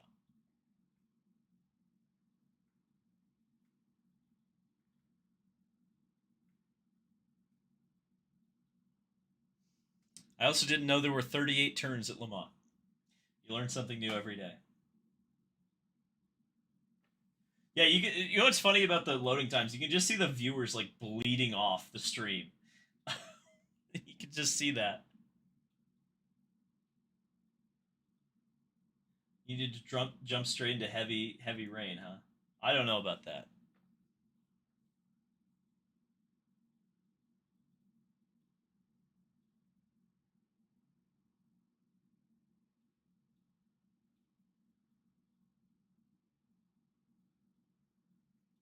$78, $79, $80.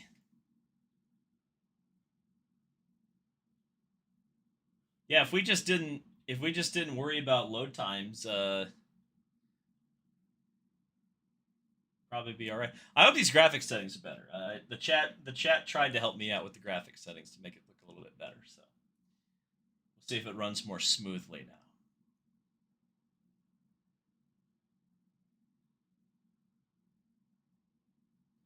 Finally, 95%, 96%. I wish they had menu music or something going on, because it is kind of like lonely when you're just sitting here at a menu and nothing's going on. 24 hours of loading.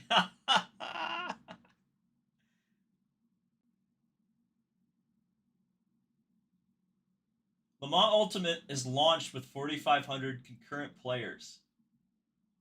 That's nearing 3 times the all-time peak for R Factor 2. They should have ditched R Factor 2 before. That's pretty crazy. That I didn't know there were. I have not looked at the stream or the Steam stats for this. That's impressive. So do we have the whole field? Oh yeah, we do. 61 cars. All right. How's the game going to handle this? I can already see it's a little choppy. So we'll see how this goes. Oh, it's choppy AF. We have done something to this game. Oh no. My computer cannot handle this. Maybe it'll be a little bit better once we get on the racetrack. I may need some help with the graphics settings. The frame rate has absolutely taken a crap.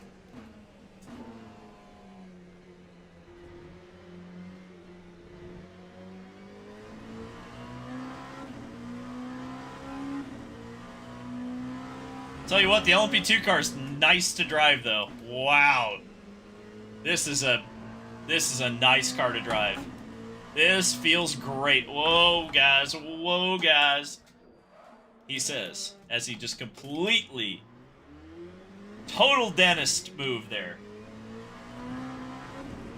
Turn down the AA. Okay, I'll do that.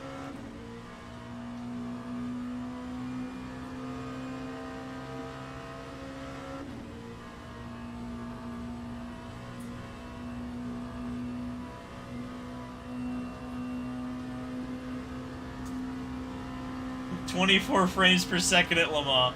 Yeah, we had those PS2 frame rates there for a second.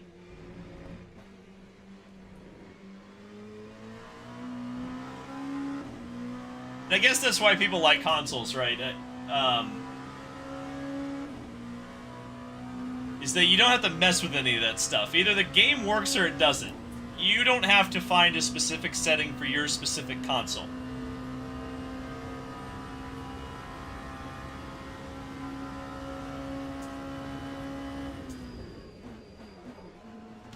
Oh, I was reading the chat again. Because I'm reading what to do to the graphics to actually make it work.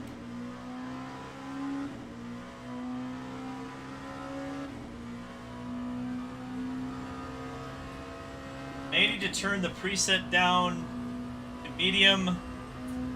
Also turn the motion blur off. Okay, well.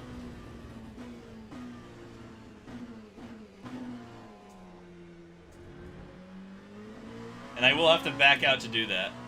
Well, the car feels good. We're gonna just go ahead and do that. And we're just gonna have to take our lumps here. Are there any other graphics settings that I need to change while I'm in this menu?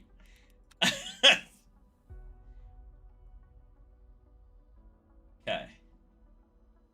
Graphics. And I've been told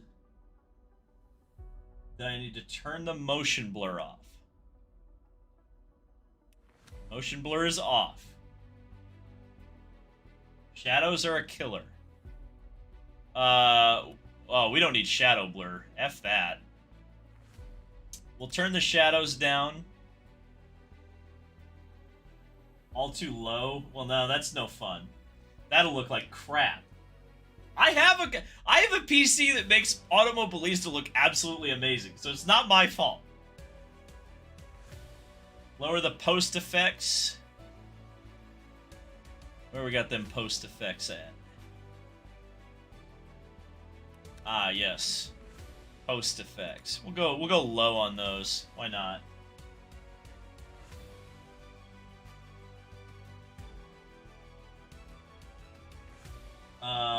Rivatune. I don't know what Rivatuner is, so I'm assuming I do not have that running.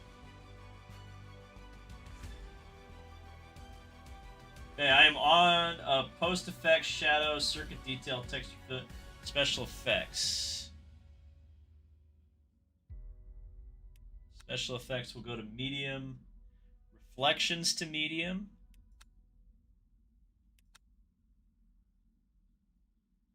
Okay.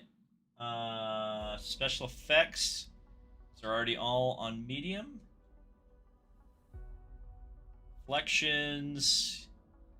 Yes, I did that. Okay. Oh yeah, I could do the window mode right here. But we don't need to see my face. It's fine.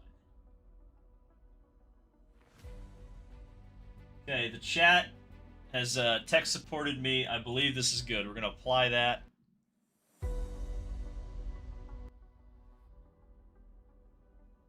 Okay. Now, let's go try this again. Generic, copyright-free OST. Well, yeah, I mean, honestly, copyright-free soundtrack is the way of the future with streaming. It just simply is. That's just how it be and how it do. You know what? I will... Can I... Oh, yeah, we can't. Oh, here we go. Hold on a second. I found the advanced options. Oh, this is huge. Oh, no, this is going to be a problem. Practice, we're definitely going to... Oh, no, we're not doing 1 a.m.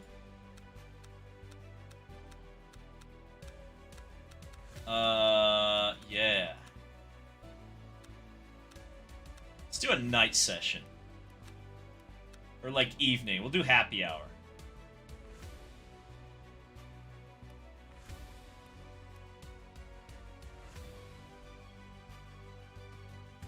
You are not the only person having troubles getting this to set up. And like, to be fair, it is early access. It is early access. That's the thing that just, like, I keep telling myself, where I'm just not going to just absolutely crap on it immediately. Oh, it would be in here. Qualifying. Is there a way to do the qualifying where it is everybody together? No, turn that private qualifying off. I want, yeah, we want the qualifying to be realistic. Everybody out there.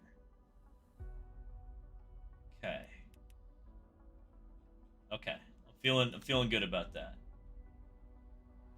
Feeling good about that. Okay. All right, time to load this thing. Practice at noon.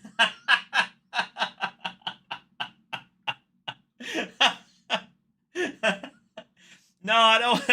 Listen. I'm allowed to be a hypocrite.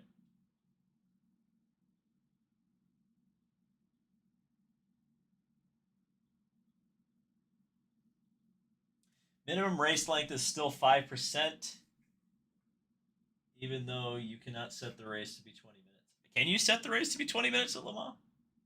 That would be nice. I mean, I would love to sink my teeth into an hour race. I don't know if I want to necessarily stream that, though. It would be nice just to be able to focus on the race.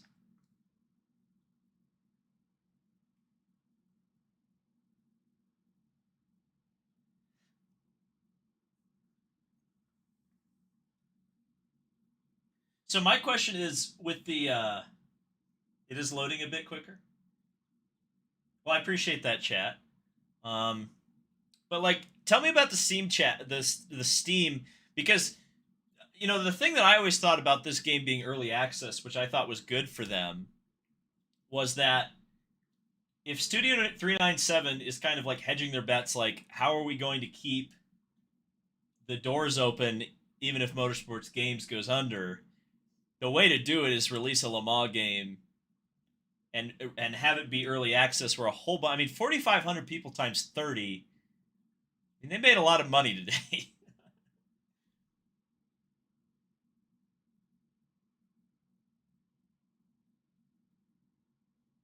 I mean, I do agree that they're launching an unfinished game for sure, but um, it's not like it's not way off either though. I'm driving the LMP2, David. I gotta wait for the load times to happen, but um, yeah, I mean, I think it's all about the updates and when they put stuff out and how often they update it and how good those updates are. Um, but I'm not like negative about this. I don't think it's bad,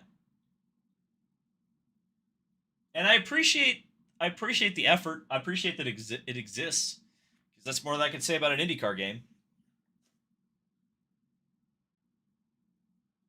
And it's not bad. I really don't think it's bad. I think there's, like I said, I keep saying this. I'll repeat myself. I think the bones are good. I think the bones are strong. Do the LMP2s have ABS?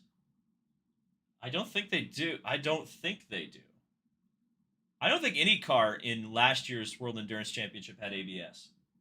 Now, with GT3 coming in, I hope we fix the graphics. We'll find out. Chat has helped me out quite a bit.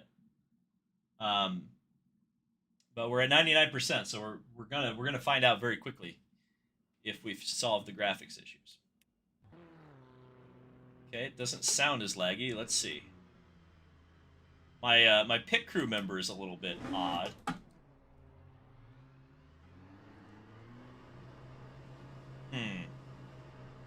Yeah, the frame rate's not great coming out of the pits with all these cars.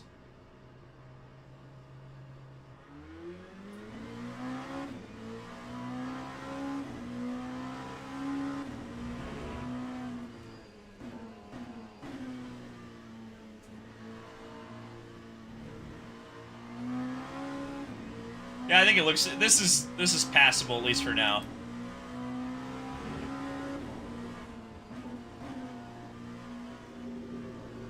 So back to where I was about 20 minutes ago.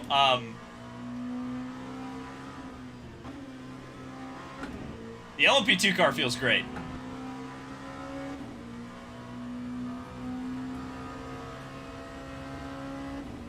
Yeah, the frame rate, the further you get away from the pits, the frame rate gets great.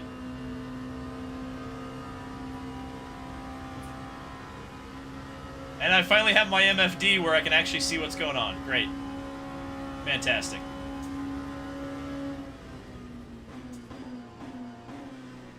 I'm actually braking too early. I'm used to driving the LMDH.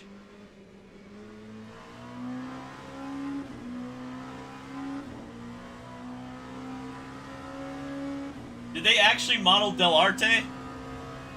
Oh, hell yeah. I didn't actually look at Del Arte. We'll do that on the next lap.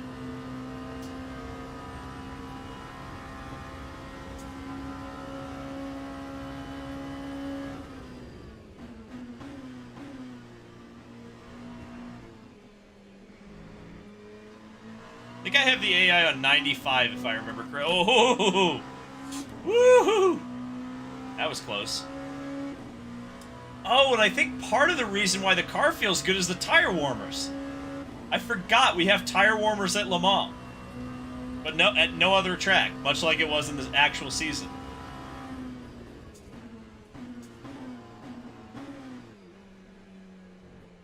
So I don't know why I'm driving a little bit cautious. I don't necessarily need to. Yes, there is a KFC. I've eaten at both the KFC and the Delarte over there. It's great.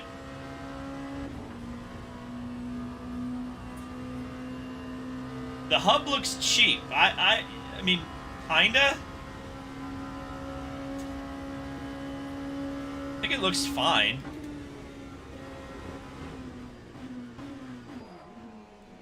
Woo.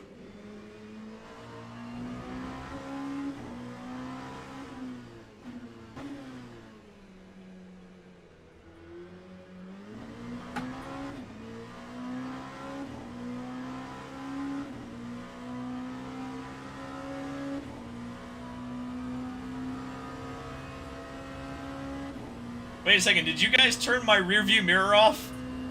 I don't have the mirror anymore. I need the mirror. What setting did I turn off to lose the mirror? Oh no.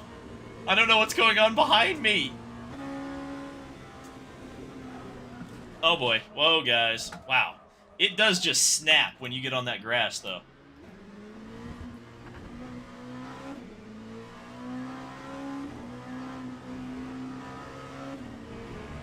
Yeah, I literally have no idea what's going on behind me.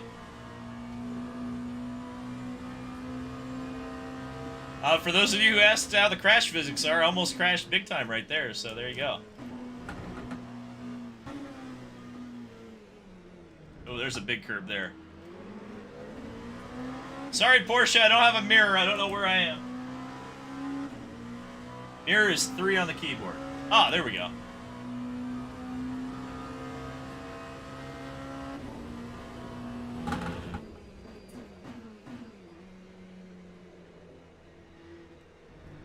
Thank you. Got the wheeling car behind me.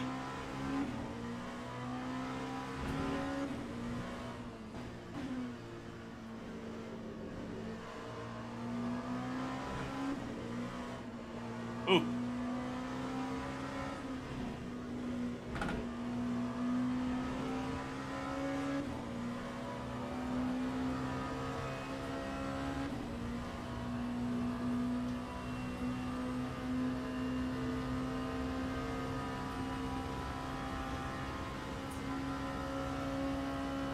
Driving physics are good. And yes, I do need a hotkey cheat sheet badly.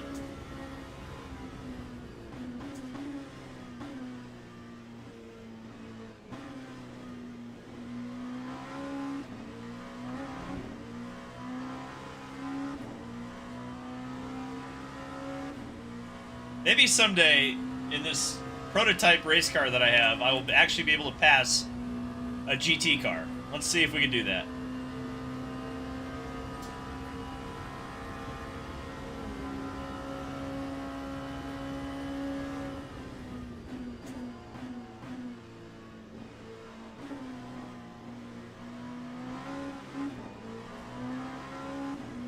Boy, I am not carrying nearly enough speed into those chicanes there.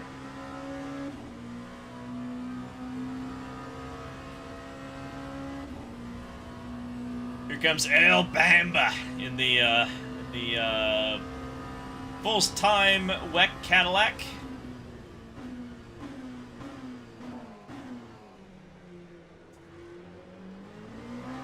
And we'll give him the full dentist experience here. Ooh, did you see the Cadillac just kind of like flicker there? Anyone else see that?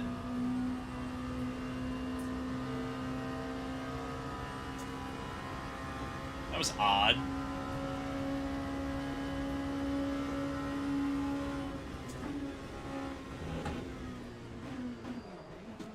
Whoa, whoa, oh! What a save.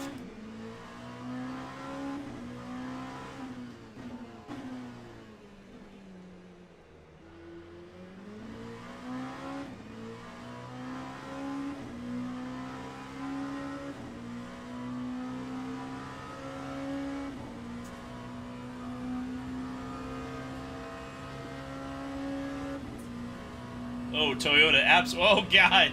Yeah. Brother, I'm trying to hold my line. You got to get around me safely.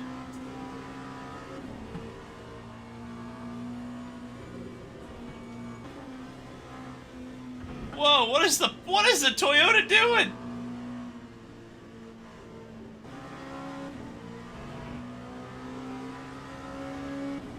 Ooh, that's tight there.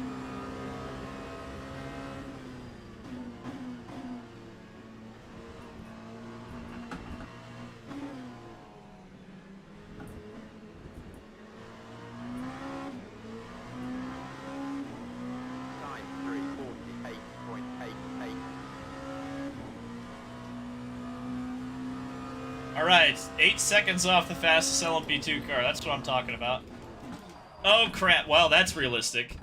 Somebody does that at Le Mans every single year.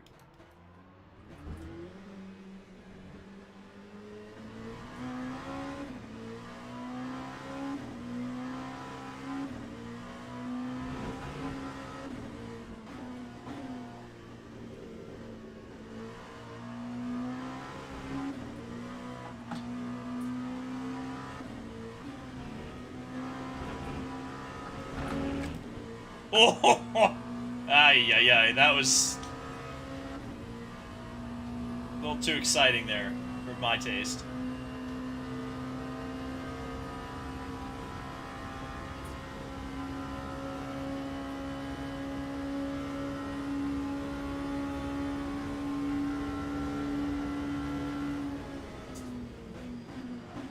What is going on? Did you... Please tell me you guys are seeing that. Did you see when I got in the braking zone, the Ferrari just started, like, stuttering back and forth?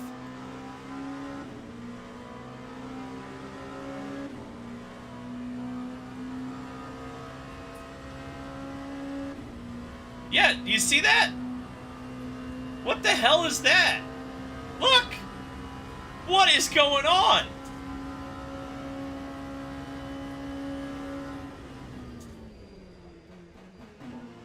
Chat, please explain what is good. That Ferrari is scaring me.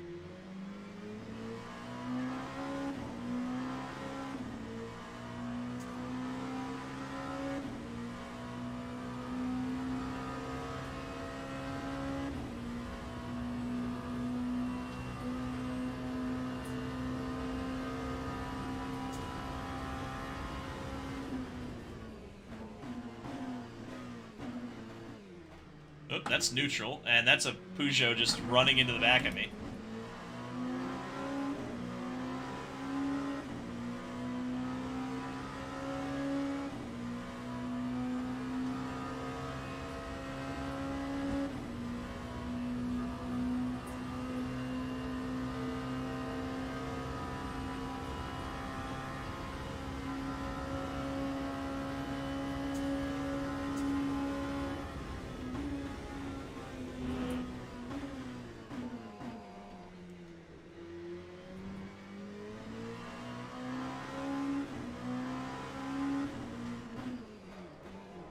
Man, there's some goofy stuff going on.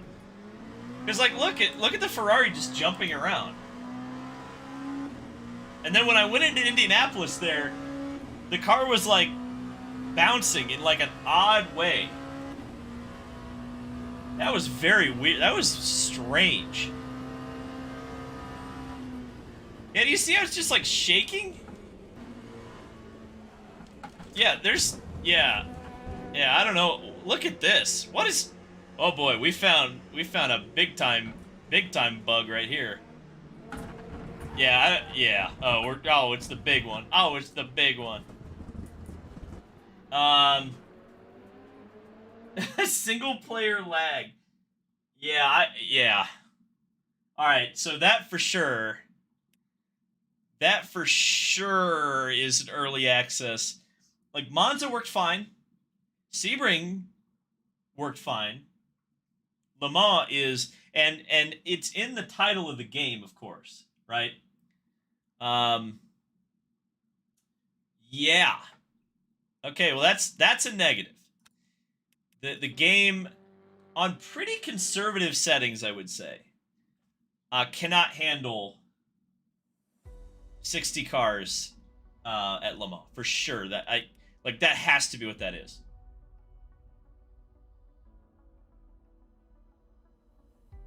That has to be what that is.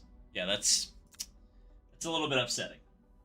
But again, you know, and I hate to do that because like it's obnoxious to say early access, but yeah, it's early access. Yeah, we'll go to Sebring. Drive something different this time. I'm saving the van wall. I do want to drive the van wall on stream. What car should I drive? I kind of want to drive the Porsche. That's in every sim, isn't it? No, I think I've got to. Yeah, we'll drive the Ferrari.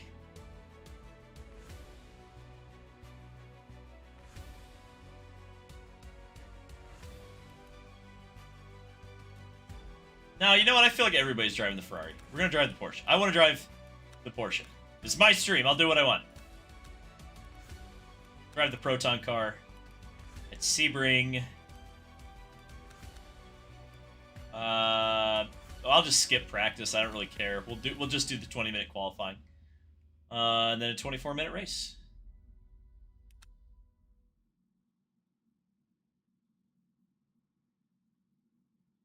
I will love the 499. Well, unfortunately, I chose against the 499.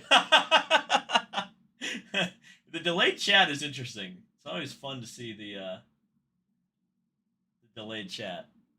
The Porsche might not be a very popular because no one is like because the Porsche is in every sim, and the Porsche has been in this every sim for like a long time.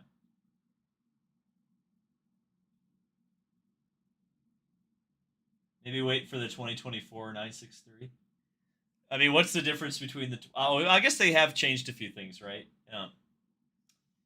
Yeah.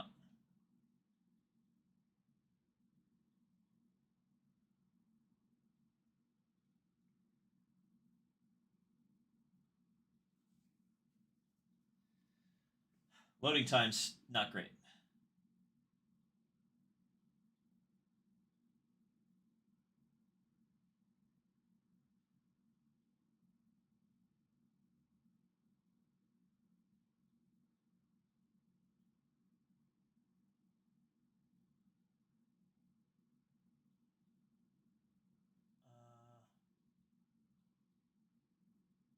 Oh, I guess I do have a press release for the IndyCar times.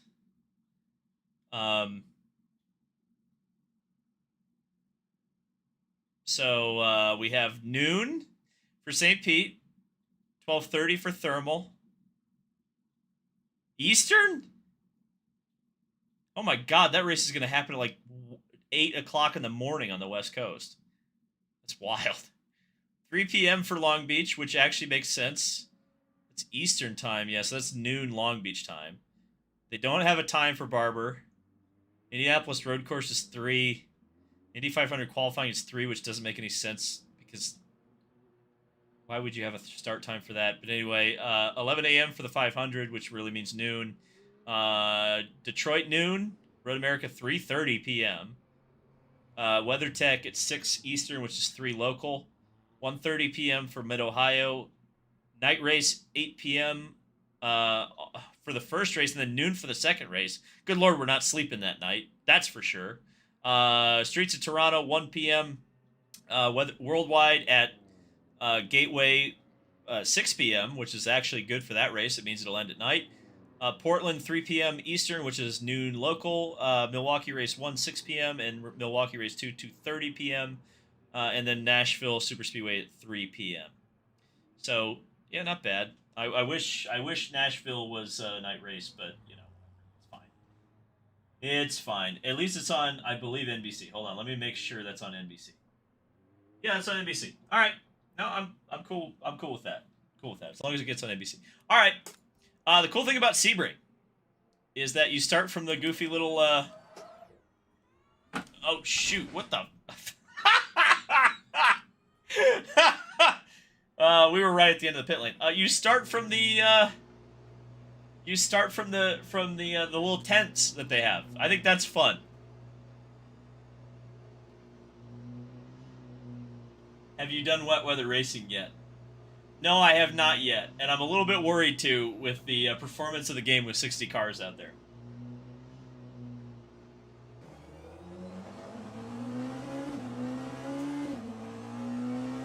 I do love how the Porsche sounds, though. That old RS Spider motor. Coming along. Oh, God. Cold tires. Cold tires. David, you forgot about cold tires. Oh, God. Bless America. All right. Well. Yes, there are cold tires at Sebring. So this was where I struggled with the Glickenhaus. Was I really struggled to get the tires up to temperature at Sebring.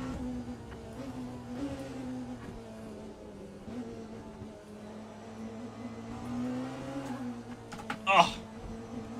And I'm struggling to get the tires up to temperature with the 963 as well. The seating position in this car is terrible, too. Good lord.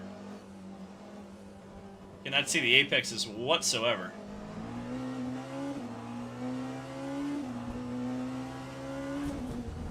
I gotta stop reading. That was... Sorry, I was reading the chat.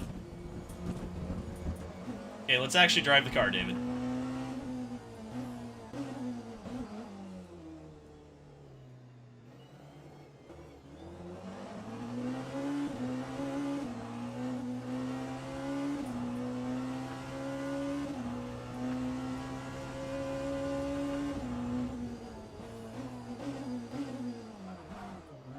Everything's cold.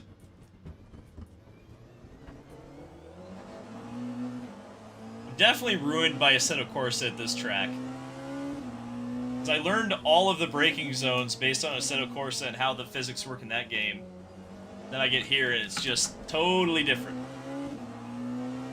Yeah, I can change the FOV. But I think there are hotkeys for that, and I don't know what the hotkeys are. God bless America.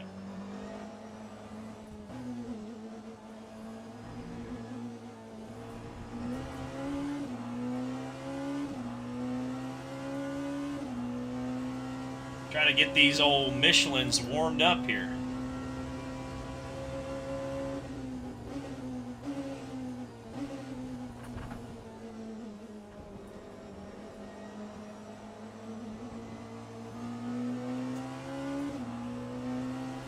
Part of the problem, too, is the medium tires are really, really bad, and I just totally forgot to switch to the softs. Medium tires with the full fuel load is not fun.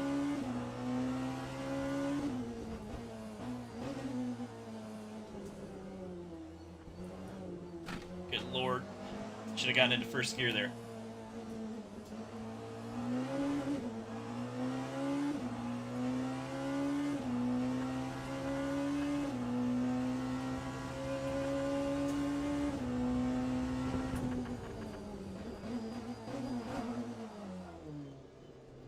Nope. Damn, it is like almost impossible. If you've played this game and you've gotten the tires up to temperature at Sebring, I give you incredible props because it is tough.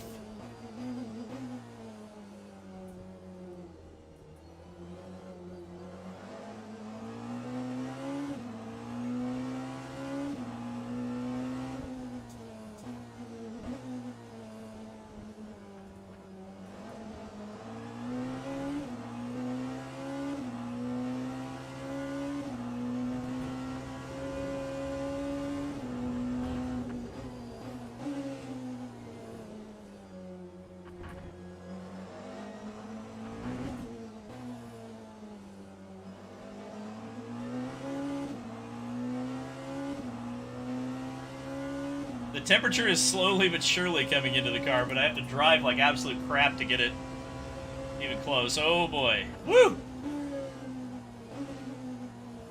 That was a Dennis move by that that Ferrari driver. I don't know what he was thinking.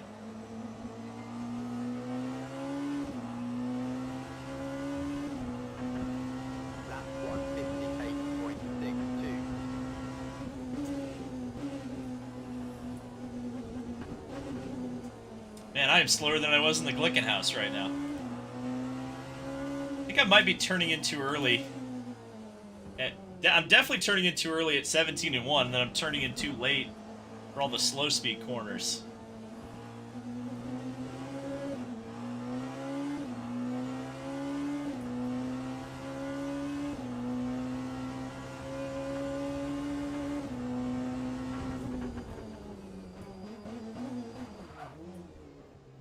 almost actually found the apex of the hairpin there.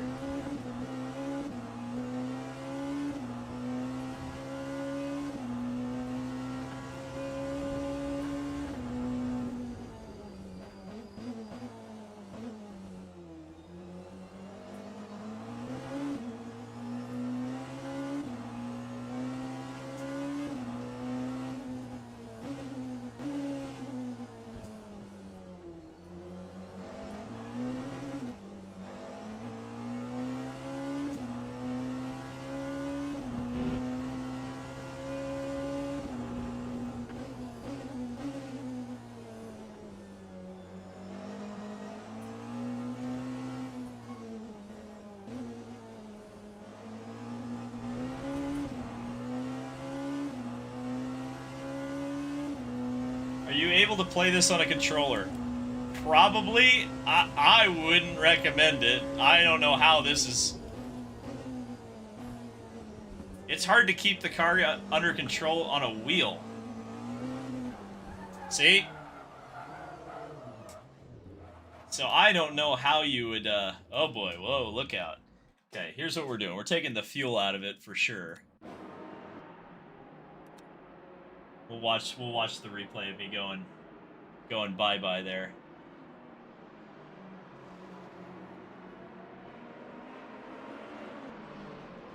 Whee! Yeah, early access. That's what I just have to keep telling myself. Okay, soft tires. Advanced setup.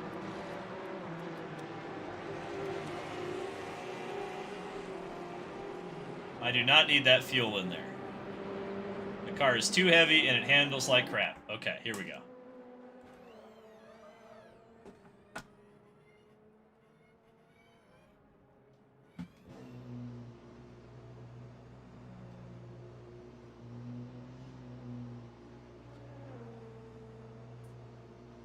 It appears the grass is less bumpy in the road. Yeah, that's Sebring. How many tracks come with the game? All of the tracks from the World Endurance Championship season last year. As well as all of the cars and all of the liveries. That is an impressive feat for them.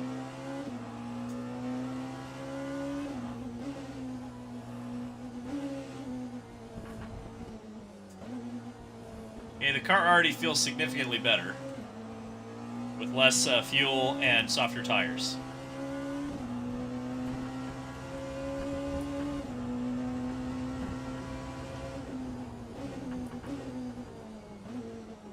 How do I turn the head bounce off, you say? I don't know.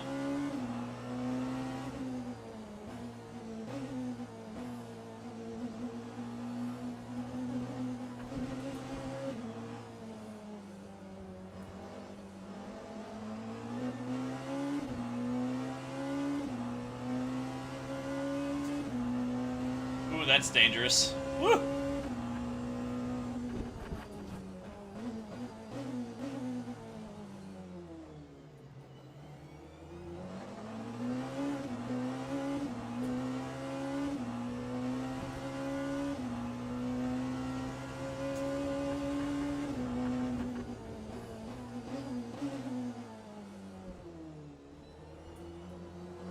Yeah, the car definitely feels a lot better on the soft tires.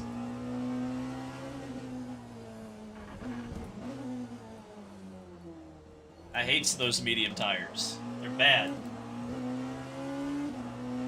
Richard says, just join the conversation, worth it or what? I mean, the price is only going to go up. And after tax, it's $35 US. The question really is... Whoa, guys. The question really is, do you want this game right now? And can you accept all of its flaws? Because it has a lot of them. You're not going to be able to just do everything you want to do right away. But,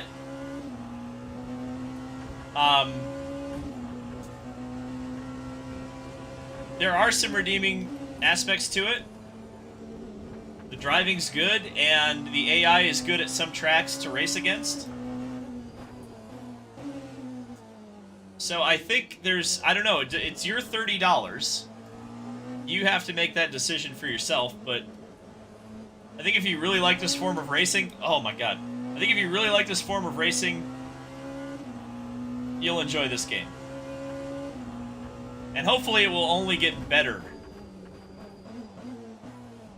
from this point on. So you're buying in early, and hopefully we'll have it pay off.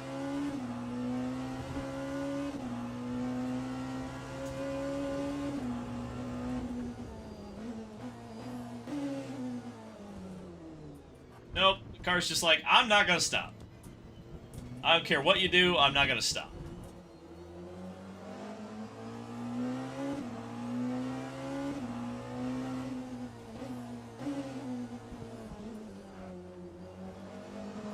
Is the conversion rate really that bad between US and Canadian dollars? I haven't looked. To be fair, I haven't needed to look at that before, but man, that's true. That's tough. It was cool when I went to Le Mans that the euro and the dollar were almost equal.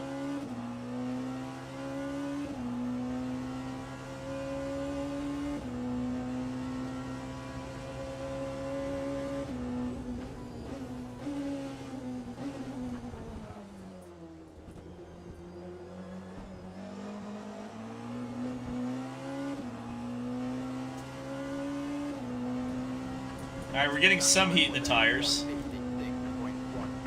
Let's see if we can actually go faster than the van wall.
Alright, we're tracking faster than the van wall. Yellow. Alright, who crashed?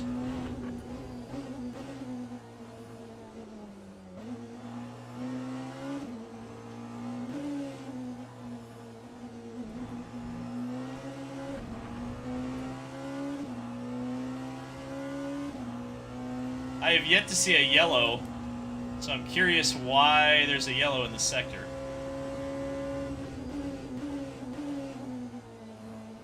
Well, it cleared, so...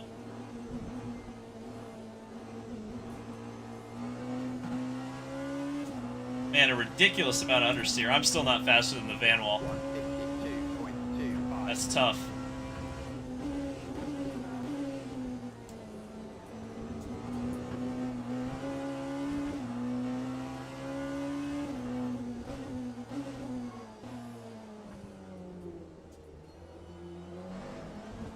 Yeah, the FOV for this particular car is not good at all. I gotta fix that.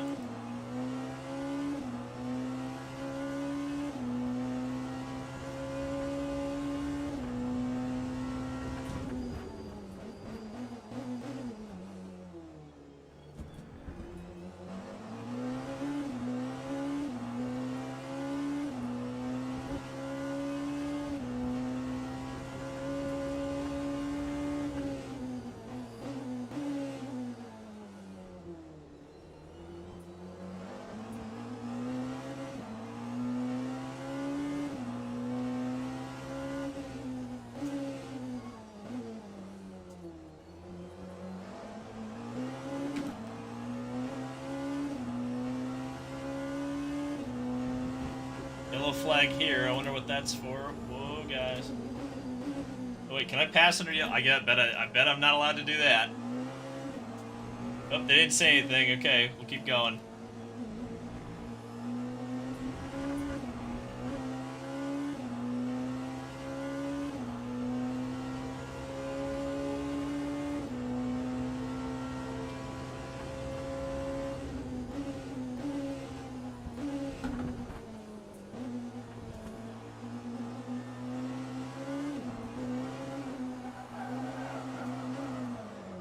Yeah, I don't know why, but every car I take to Sebring just doesn't seem to work. Like when I ran it, like Monza seems to work. That track's ready to go. Something's weird about Sebring, and something was definitely weird about Le Mans. Interesting. Monza, where I would recommend highly that you go to Monza, because I think Monza works pretty well. We'll try a GT car real quick at a track you haven't seen yet. And then I'll get in the van wall, and then I'll get off, because I've got a few other things I need to do today. But thanks for everybody tuning in. I mean, this is not the right kind of content that I make typically anymore, so I appreciate that y'all came out. We'll, GT. What car? Corvette's too obvious. We'll do a Porsche. Be fun.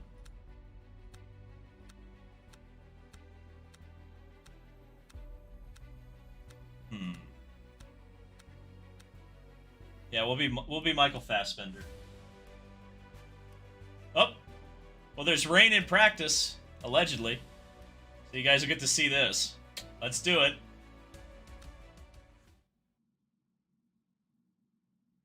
Yes, it is early access. That is true. But the more I play it, the more work I realize it needs. So, like Sebring and Le Mans are the two tracks that I really like the most, and at least in terms of the tracks that I've played thus far, they're the furthest off right now. And again, I could try the Cadillac again because I was fast in the Cadillac at Monza, and so maybe the Cadillac is just a more complete car in terms of physics right now. That's a possibility. I don't know.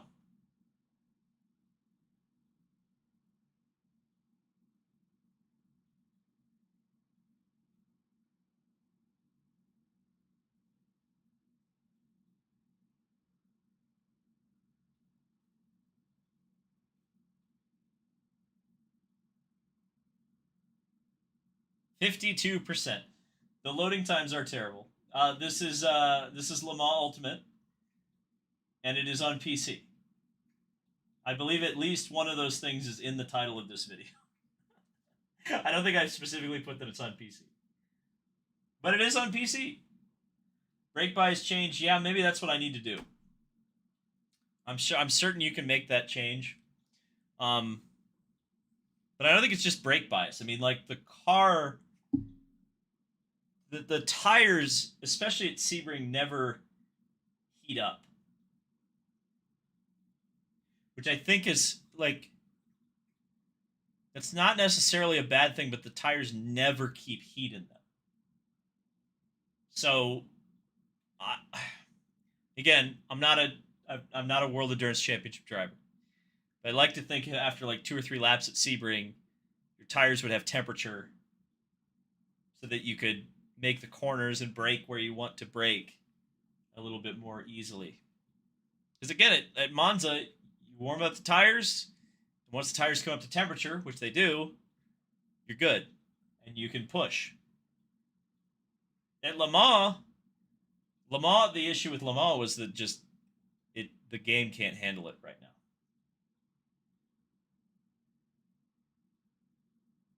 You need to do more game live streams, so maybe. I mean, obviously, it's a little bit different than the content I usually do, but I felt like I wanted to show this off and see if it was any good. We're definitely putting oh, the softs are already on. Okay, good. They know I suck. And then we're gonna take the fuel out of the car. Actually, the fuel might help the handling of the Porsche, but it's rear engine. But all right. Oh, and we stalled. Come on. Come on. Wow, incredible. I suck at driving. All right, let's. There we go. Oh, it's raining, boys. So this will be exciting. Rain's just starting to come down. So those of you who asked for rain, we're about to see if my PC can handle it.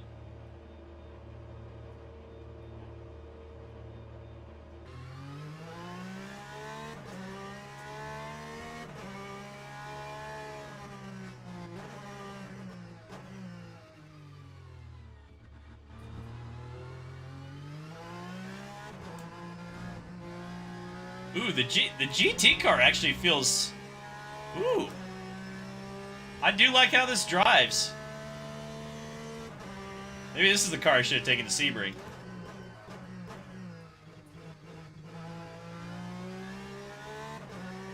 Oh, where does the track go? I'm going the wrong way.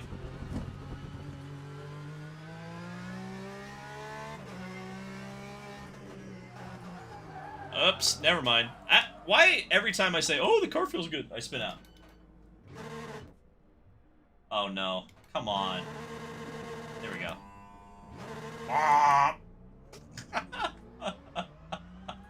Alright, where am I? Where am I? Alright, there we go.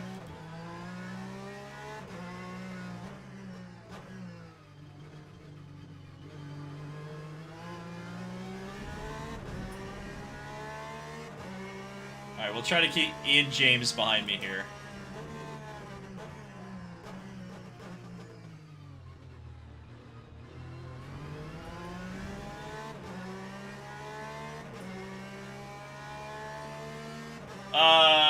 It's a Radeon something. I think that's what the graphic card is. I am not the tech guy, alright? I don't know. I have a PC that I tell to do things, and sometimes it does them, and sometimes it doesn't.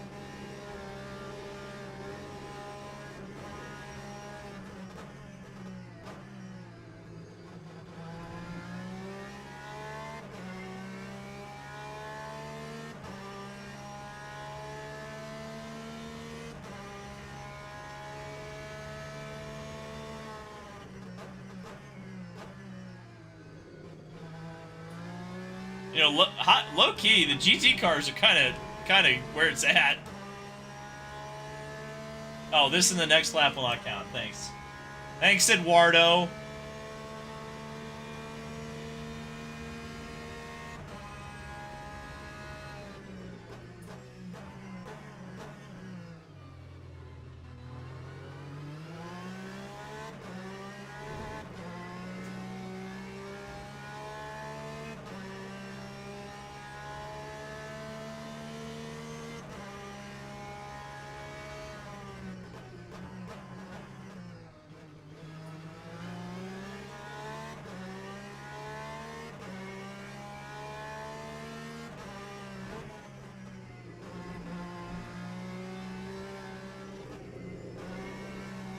Ooh.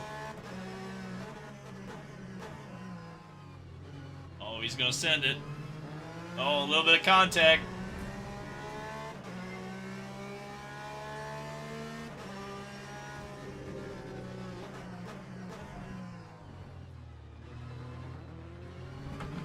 Damn, I let him through there. I am having a pretty good day, Brad. Thanks for reaching out.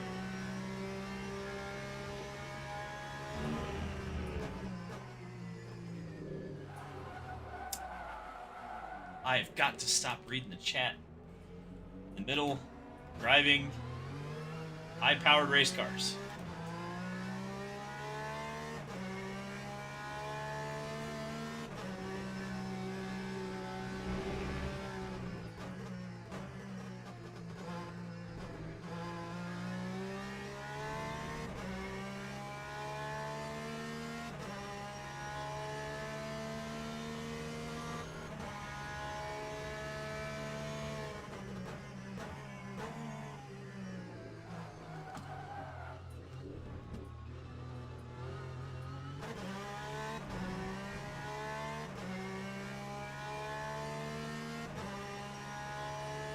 Hey, maybe this lap will actually count for lap time, though.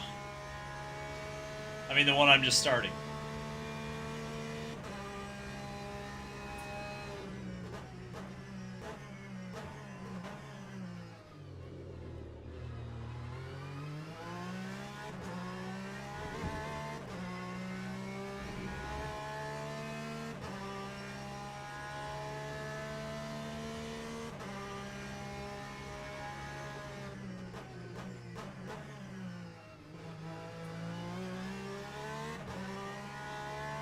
Oh boy, that's a lot of LMP2 cars behind me. Oh no.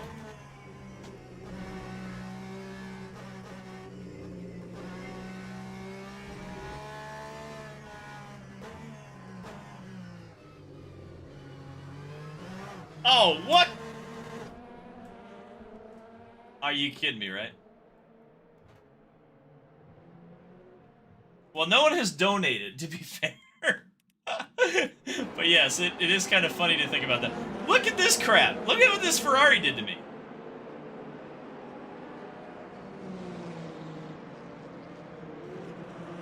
I mean, that's Dale Earnhardt in that Ferrari. Good Lord. Dumped the crap out of me. Hey, look, Ryan Briscoe's in the Floyd Van Wall car.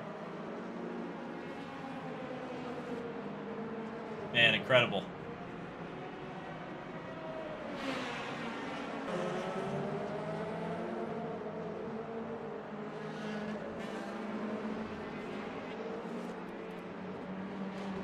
All right, we'll run the van wall real quick because I've been holding off on it. I feel like a lot of people have done the glick for the memes, and to be fair, I did it. I just did it off stream. But the van wall, we got to do it at least once. Where are we gonna take the van? We'll take the van wall to Spa. Car class, hypercar, car, van wall. Van wall for the memes, ladies and gentlemen.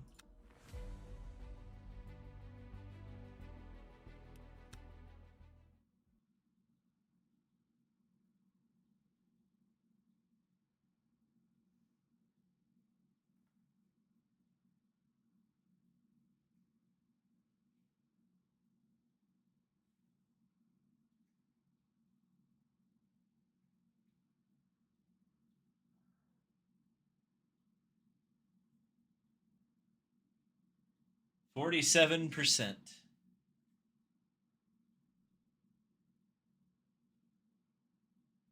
timing of these things is redonkulous. It's crazy. Happens on Grid Autosport as well. Well, you know, Grid Autosport is not a sim. It's an arcade game. You know, it shouldn't be happening in a sim. That's for sure.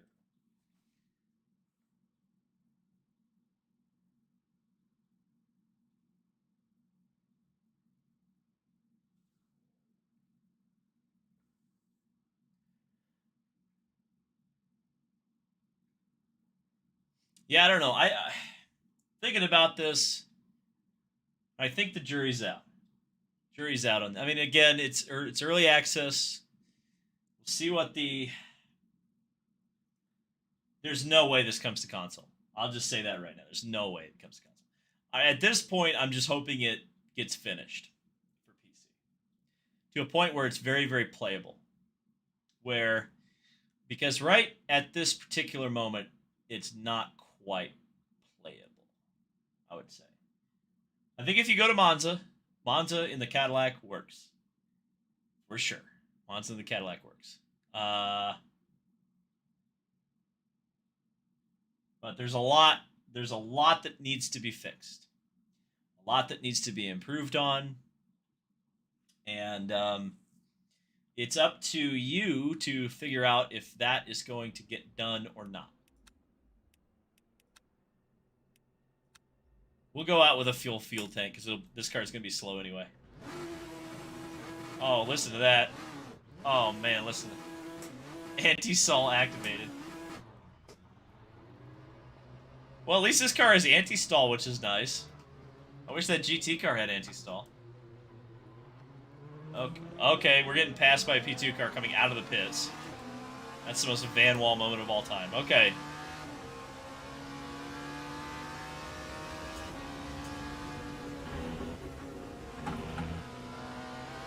Oh, man. The handling on this car is a bit funny. Oh, that's neutral.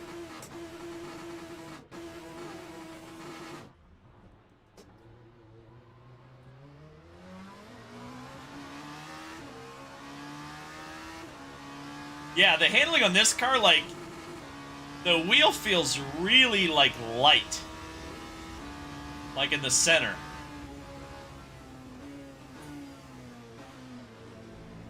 Feels very strange after getting out of that Porsche, I can tell you that. But then again, if we're trying to simulate a car that wasn't very good, it's kind of accurate.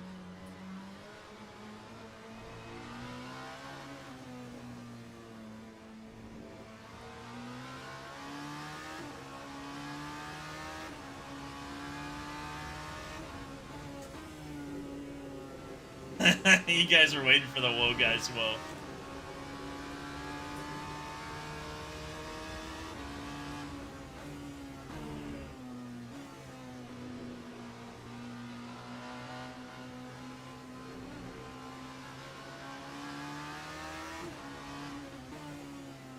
Boy, they did get the sound right, though. It sounds fantastic.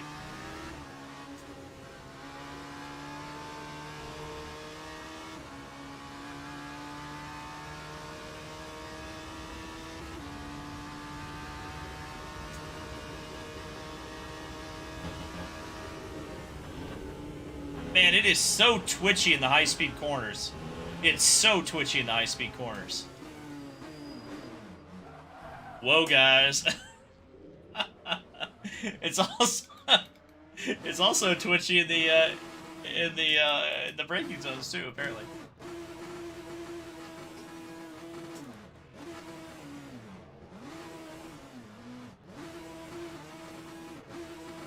My goodness. I don't know why it needs to give me quite that many anti-stall warnings.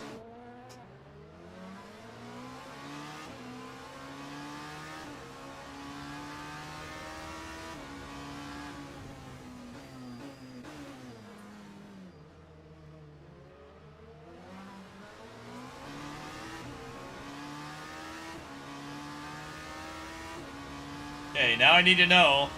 Now I know that Eau Rouge, bad. Gotta lift through here. Otherwise, it will swap ends.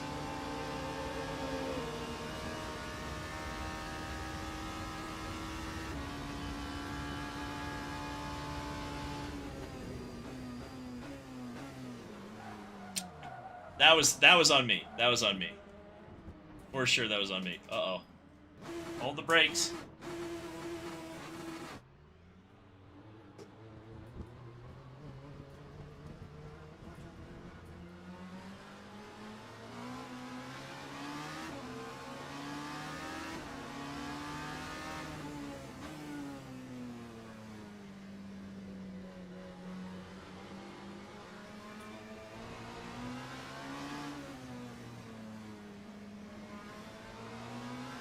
Yeah, it's kind of interesting to think about the van wall. I'm not sure if the bad handling is a bug or a feature on this car.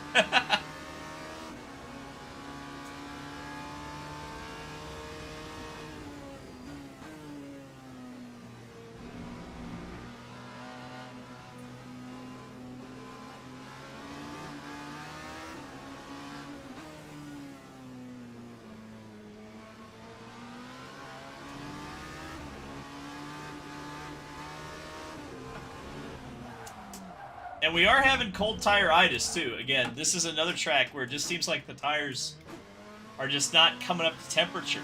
I mean, they're up to temperature now because I spun out. But let's see if they hold temperature or not. Oh my god.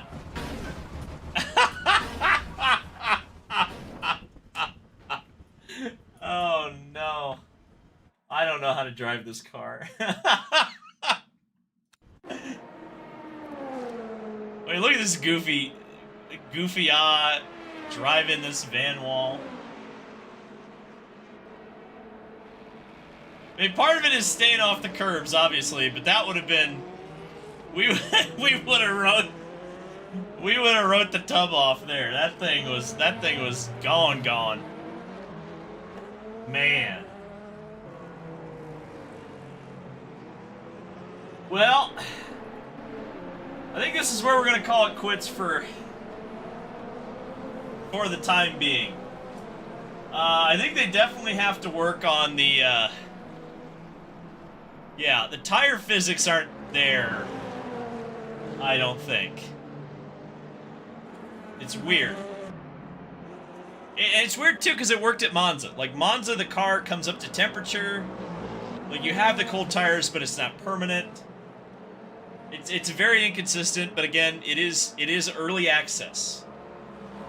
So we just have to keep telling ourselves, it is early access. But yeah, it will be fun to play around. I think there is fun to be had here. I think if you want to spend the $30 and you want all the liveries, you essentially want a historical document that has every livery and every car and every track from the 2023 World Endurance Championship. And the promise that it will improve over time, I think it's worth picking up, because there is some stuff that's good here, but there's a lot of bad. And so if they can balance the good and the bad, I think there's, and really start to improve the bad, I think there's a real potential that this game's going to be awesome. But yeah, it's not there yet. But that camera angle does slap. It has to be said. Well, thank you guys. I think you guys are going to get another jump scare of me here in a second. Because, yeah.